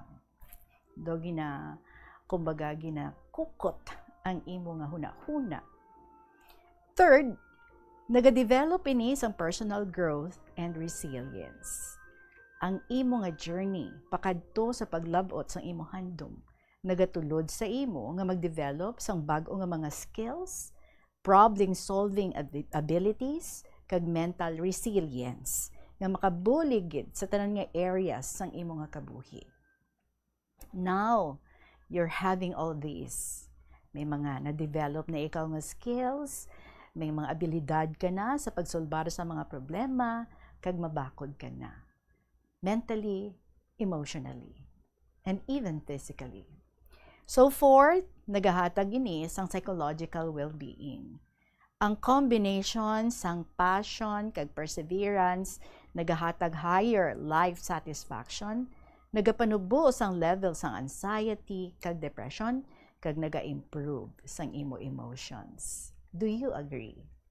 And fifth, nagahatag ini inspirasyon sa iban. By refusing to give up, mangin isa ikaw ka ehemplo sang determinasyon, encouraging friends, family, and even strangers to follow their own passions. Also, sa pagrisgo kag pag-push beyond your comfort zone, you may discover unique talents and capabilities nga may ara gali ikaw. Why ka lang kabalo? So get out from your comfort zone. And most of all, sa imong nga pagpadayon, syempre, mas nagalapit ikaw sa katumanan sang imong mga handom. So keep pushing, Nong Jay. You are almost there. And while pursuing your dreams, don't forget to enjoy the journey. God bless you and your dreams. Madamo nga salamat sa imo and keep the faith at all times. Nong Jay. Alas 2:33 ang ato nga oras. Magapanabalik ang KLP pagkatapos ng pila ka mga importante ng mga pahibalo. Kabombo! Yari ang isa ka energy saving tip nga dapat mahibaluan mo. May lain-lain nga pamaagi para makakinot sang gas kung magluto sa kusina. Isa na diri ang pagpreparar ng daan sang tanan nga mga panakot sa lutoon nga menu. Sa sini nga paagi, mangin diri-diretso ang pagluto. Mas marasig ang imo trabaho kag sigurado nga wala sang mauyang nga gas. Paano ipabilin nga matinlo ang ginakaon nga mga prutas kag utan? Dapat nga regular ang paghugas ng kamot nga may habon sa sulod sang 20 segundos bag-o kag pagkatapos mag-uyat sang anuman nga butang. Hugasan sa maayo mga prutas kag utan gamit ang tubig bago ini kaunon o kuni simpon sa ginaluto nga pagkaon. Likawan nga maggamit sang habon o kun bleach o kun anuman nga kemikal sa paghugas sa mga ini. Lutuon sa maayo ang mga utan agod mapatay ang mga mikrobyo nga nagatapik diri. Kung ikaw may ubo o kun sipon, mas maayo nga itugyan na lang sa iban nga miyembro sang pamilya ang paghanda sang pagkaon agud malikawan ang cross-contamination.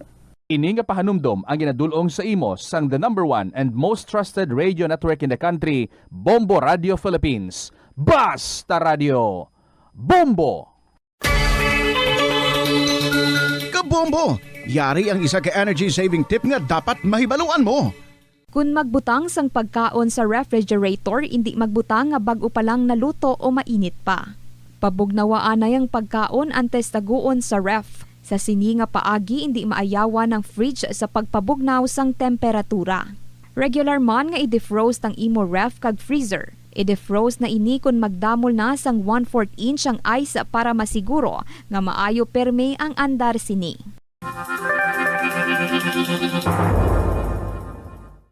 Yari ang mga importante kag praktikal nga mga pamaagi agud makakinot sang tubig. Sa kusina, magamit sang yahong o kon labador sa paghugas sang mga ulutanon o kon prutas. Magdesignar sang bas. Story natin for today is from Inbi sa episode Ang Weekend. Dearest Tita Regine.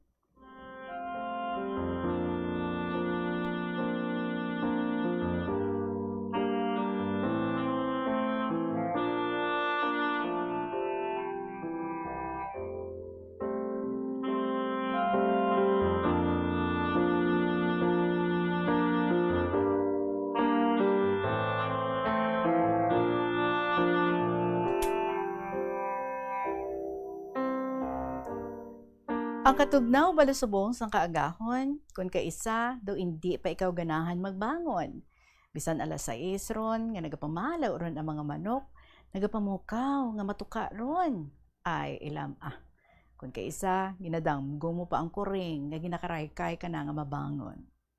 Hello, dyan ron kamo, mga abyan, mayad nga hapon sa inyo. Makatapos ang Bombo Radio Philippines, labi na gid sa imo Tita Regine, my fellow KLP episode writers, lovers, and added listeners. Karon, kitain naman kita sa akong episode, Ang Weekend. Kung sa diin, nag-relax, mag-bonding-binding. But before everything, sa pagkamatuod, ang classroom activities from Monday to Friday, hindi na masyado ka-boring. Kay mag-enjoy ka man nga teacher, upod sa imo mga estudyante of different kinds of personalities. May dia nga mga maaram, maabtik magsabat sa mga questions from the lessons, may sarawayon, nga way pa ikaw makatapos pagpresentar sa leksyon, nagapamangkot ron. May dia nga komedyante, magpakadlaw-kadlaw sa klase. May seryoso nga nagatutok gid ka pamati sang maayo, kag may dia nga daw mahibi kung pamangkuton mo. Dugangan pa kung ang sectioning heterogeneous. Hindi ikaw nga teacher makabuylo kay nagaalagad pa ikaw sa mga slow learners. Because you're not only teaching for the fast learners. Kung imo apason ang fast learners, kaluluoy gid lang sang slow learners nga mabiyaan. Amo dia nga ginhawa mo man kabalik-balik sang leksyon in many other ways kung daw pigado pa ang response sang slow learners sa imo evaluation. Amo dia ang dako nga challenge sa pagtudlo nga mapaintyende kag mapaaram ang mga estudyante. Sometimes masalapuan mo pa ang mga bata nga kung mag-question, very irritating. Nga daw gina-try ka man nila kung hasta gidiin kutob ang imo pasensya, nga masatisfy mo pagsabat ang ila questions, nga mahapos nandahangpon. Masense mo man, nga teacher, kung ang question seryoso o kung yaga-yaga lang.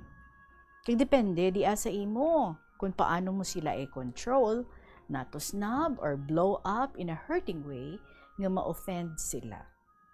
Mahimo answeran mo ang question as an ad-lib for everyone to break the monotony. Kung daw ginatak-an sila sa pagpamati. Kapin pa ang mga fast learners. Pero hindi ikaakig sang teacher, kay normal lang ran sa grupo sang learners. You have an art of answering the questions in such a way nga dili man ma-offend ang naga-question, kag dili ma-disrupt ang klase. So kinahanglan, tana dyan, may malawig kagid nga pasensya. Just smile, pugong lang kung mahimo, para hindi maguba ang imo modo sa adlaw sang imo pagtudlo.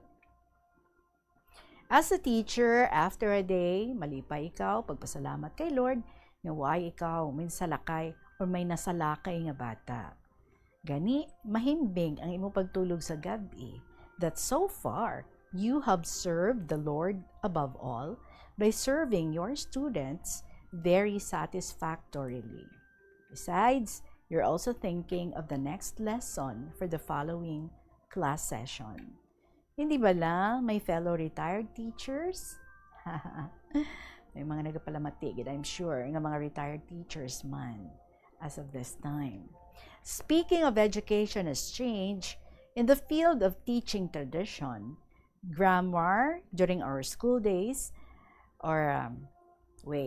Speaking of education has changed in the field of teaching traditional grammar during our school days, I experienced memorizing the rules in the agreement between subjects and predicates, followed by examples through sentence construction.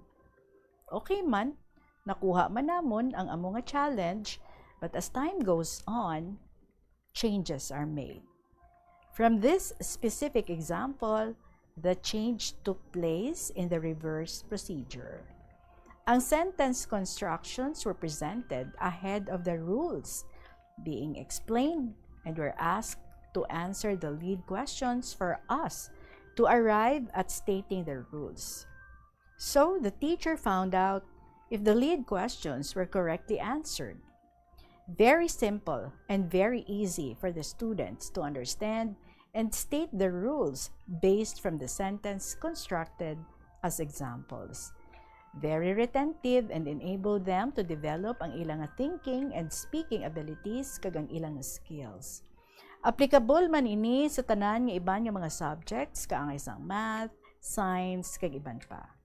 I really liked it because it was very effective.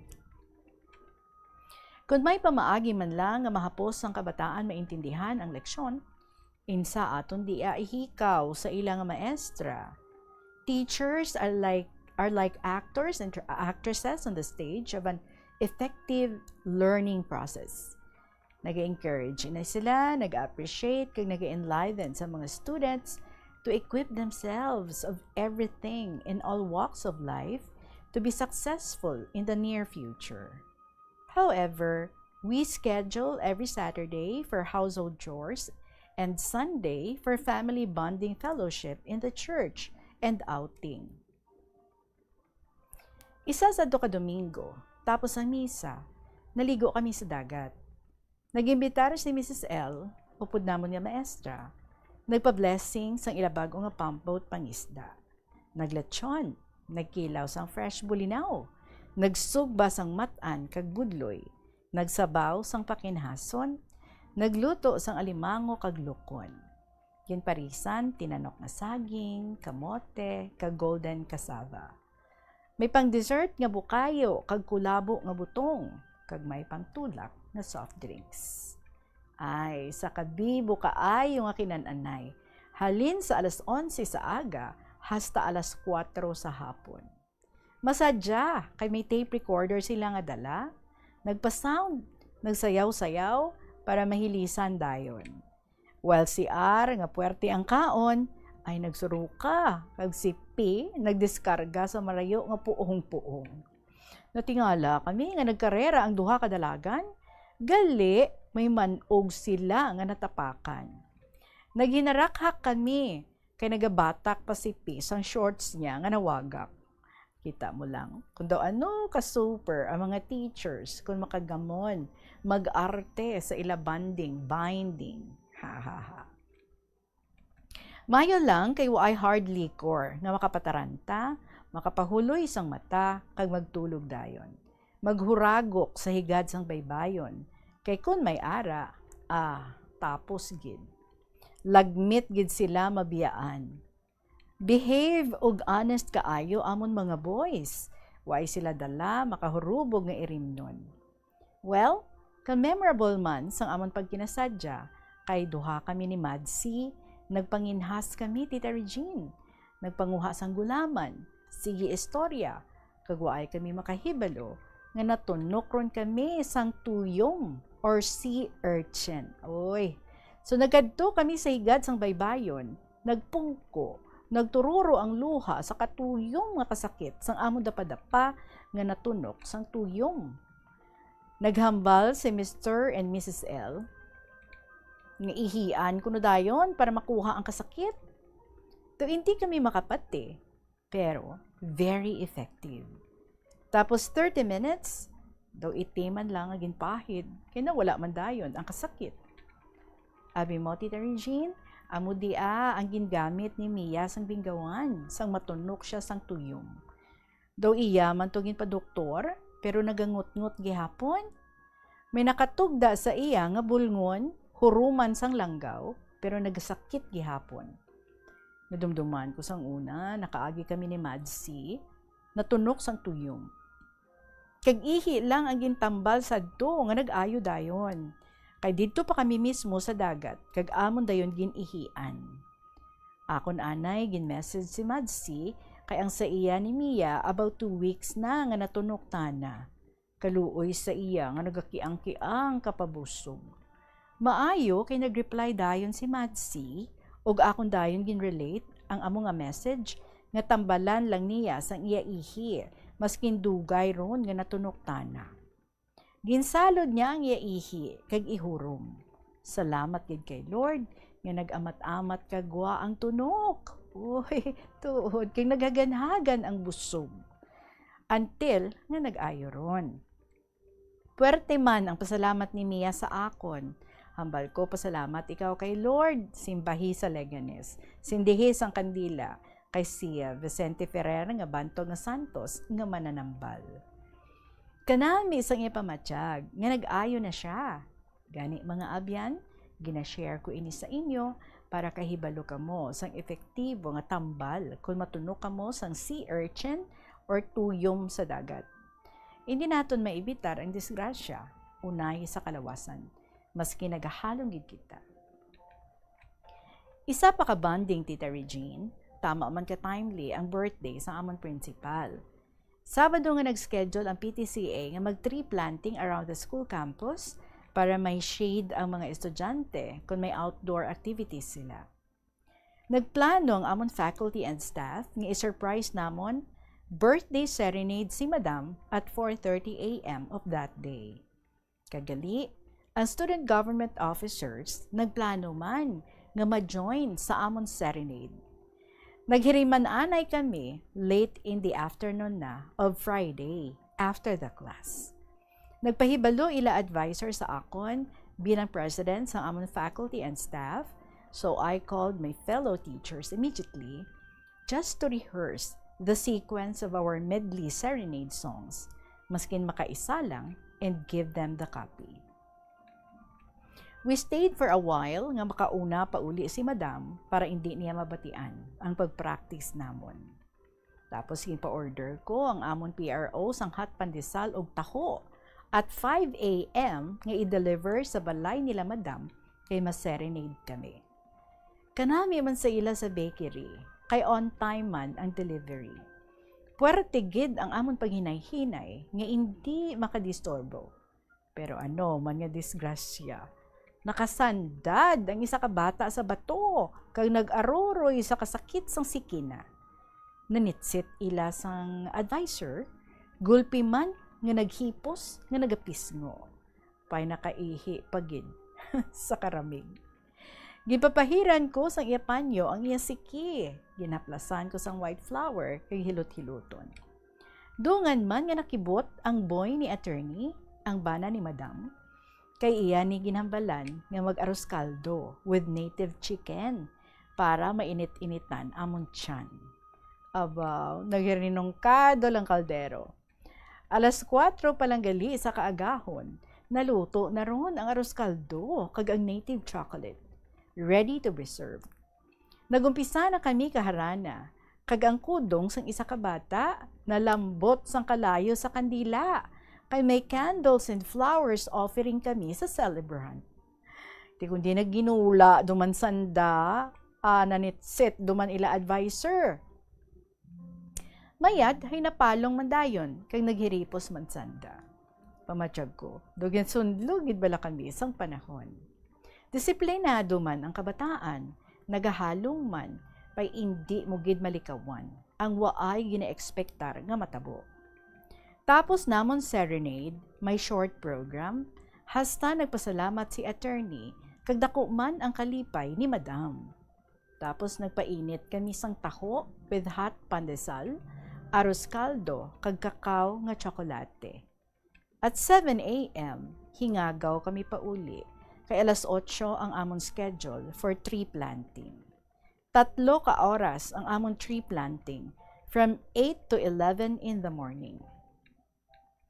Nakibot kami nga nagapahuway-huway, nag-announce ang PTCA president nga diyado lang kita tanan manyaga. Hala, hambal niya. Tiga sinumbali lang ang tricycle, may karga nga linuto, may nag-abot nga pick-up, nag-deliver ang lechon. Nag-deliver inisang lechon. Order galito sang PTCA president kay birthday sang Yabana nga bago nag-abot from navigation. Dayon may nagsulod nga sarakyan sang restaurant, may karga nga mga linuto, soft drinks, kag lechon man. Ana to ni attorney surprise offering kay madam.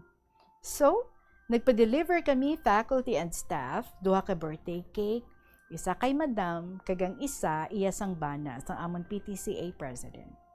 Masadya man ang amon binding, double celebration. Hasta nahapunan kami, kanta-kanta, sayaw-sayaw, istorya-istorya, until 3 p.m. Hence, everybody enjoyed sharing the food and the celebration as a whole with our closing thank you prayer for us and our celebrants. Tita Regine, to kalawik na gid sini nga istorya, basi nakapoy ka na. So madamay nga salamat sa imo maathag kag may kinabuhi ang pagbasa sa ni. More power sa imong program, kagyawat na lang. May leksyon na kutlo ang aton mga kaabyanan sa kahanginan. Mabuhay kita tanan sa KLP nga nagbigay buhay kag inspirasyon sa aton. May our gracious good Lord shower you His blessings and your family every now and then. I remain in B, sa Iloilo Province.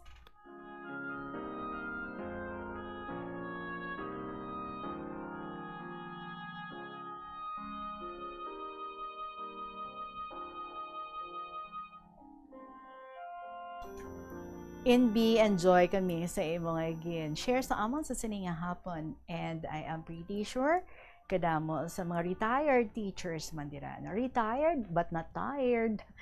Mga teachers nato nang iban bala nangin katikista, ang iban nagasugat dulong sa ilang mga apo, no, di ba? After retiring, hindi pa man sila tired.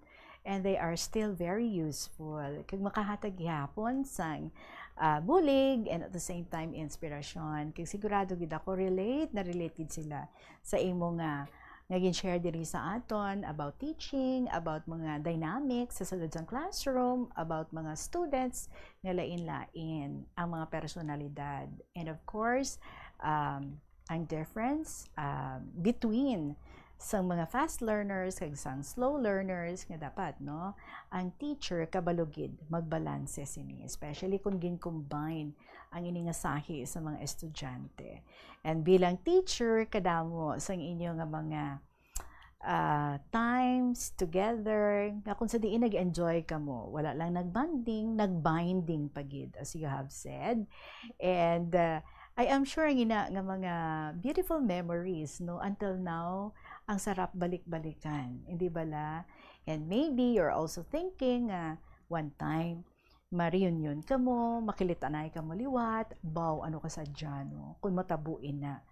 Siguro ang iban, ginapatigayon gid nga matabo, kag hindi ma-imagine ang kalipay kag ang mga hinarakhak nga mabatian, no? Looking back kag naga-flashback sa memories kung ano kasadya, hindi lang ang mga kasadya, kundi ang mga challenges, ang mga kabudlay, kung saan nagtululo man ang mga luha, but in the long run and in the end, enjoy sa gihapon. Sa pagpanudlo, being a great inspiration sa tanan ng mga estudyante. So thank you so much gid sa imo, kag also ginapasalamatan taman ang mga retired teachers, especially ang mga nagapamati gid subong. Keep inspiring other people and keep inspiring ang mga ulihi ng mga henerasyon. 55 minutes after 2 o'clock, salamat sa liwat INB sang Iloilo Province. Mga panabalik ang KLP pagkatapos ng pila ka mga importante ng mga pahibalo. Kabombo, yari ang pwede mong himuon agud makakinot kita sa paggamit sang enerhiya. Kabombo nga motorista, paano ka bala mag-apply sang preno o kon brake kung nagamaneho? Likawan ang golpeada nga pag-accelerate kag pagpreno. Ang golpeada nga pag-accelerate kag pagpreno, ang sara nga makakonsumo sang gatong tubtob 3,700 pesos kada bulan. Samtang, makakinot ka naman sang tubtob 200 litros sang gatong kada bulan sa imo salakyan kung matawhay ang dalagan sang trapiko. Gani kung ikaw magmaneho, smooth and easy lang kabombo. Yari ang mga simple nga paagi agon makakinot sang tubig. Magpamunyag lang sang tanom kon ginakinahanglan kag nagakadapat. Magtala na sang adlaw kag oras sang pagpamunyag sa mga tanom kag sundon ini. Bunyagan sa makaisa lang ang mga tanom sa sinang adlaw. Antes maglas 9 sa aga ang mas nagakabagay nga oras sa pagpamunyag. Mga kabombo, I hope you had a great time listening to the beautiful stories na ating again share sa inyo sa sininga hapon. And we'll look forward for more very inspiring and motivating stories na gikan sa inyo, especially those nga wala pa nakashare diri sa KLP or madugay na nga wala naman liwat nga nakashare sa kahapon lamang program. So everyone, we're inviting you, share ang inyong mga experiences, ang inyong mga ups and downs, maybe ang inyong love life, share ninyo. Kagi-email sa bombo_iloilo@bomboradio.info or sulaton nina sa gihapon. We still receive that. Ipadala sa kahapon lamang program. DYFM, Bombo Radio Iloilo, Sky City Tower, Maple Street, Iloilo City. I'll be seeing you again tomorrow. For the meantime, ibiling ko sa inyo ang mga very enjoyable nga mga dramas every afternoon. Toyang Ermitanya, Provincial Jail, kag ang Dear Diary. So see you again tomorrow. Madamog yung salamat sa inyo. Sa gihapon, ininyo alagad si Tita Regine para sa kahapon lamang program. Good afternoon and God bless.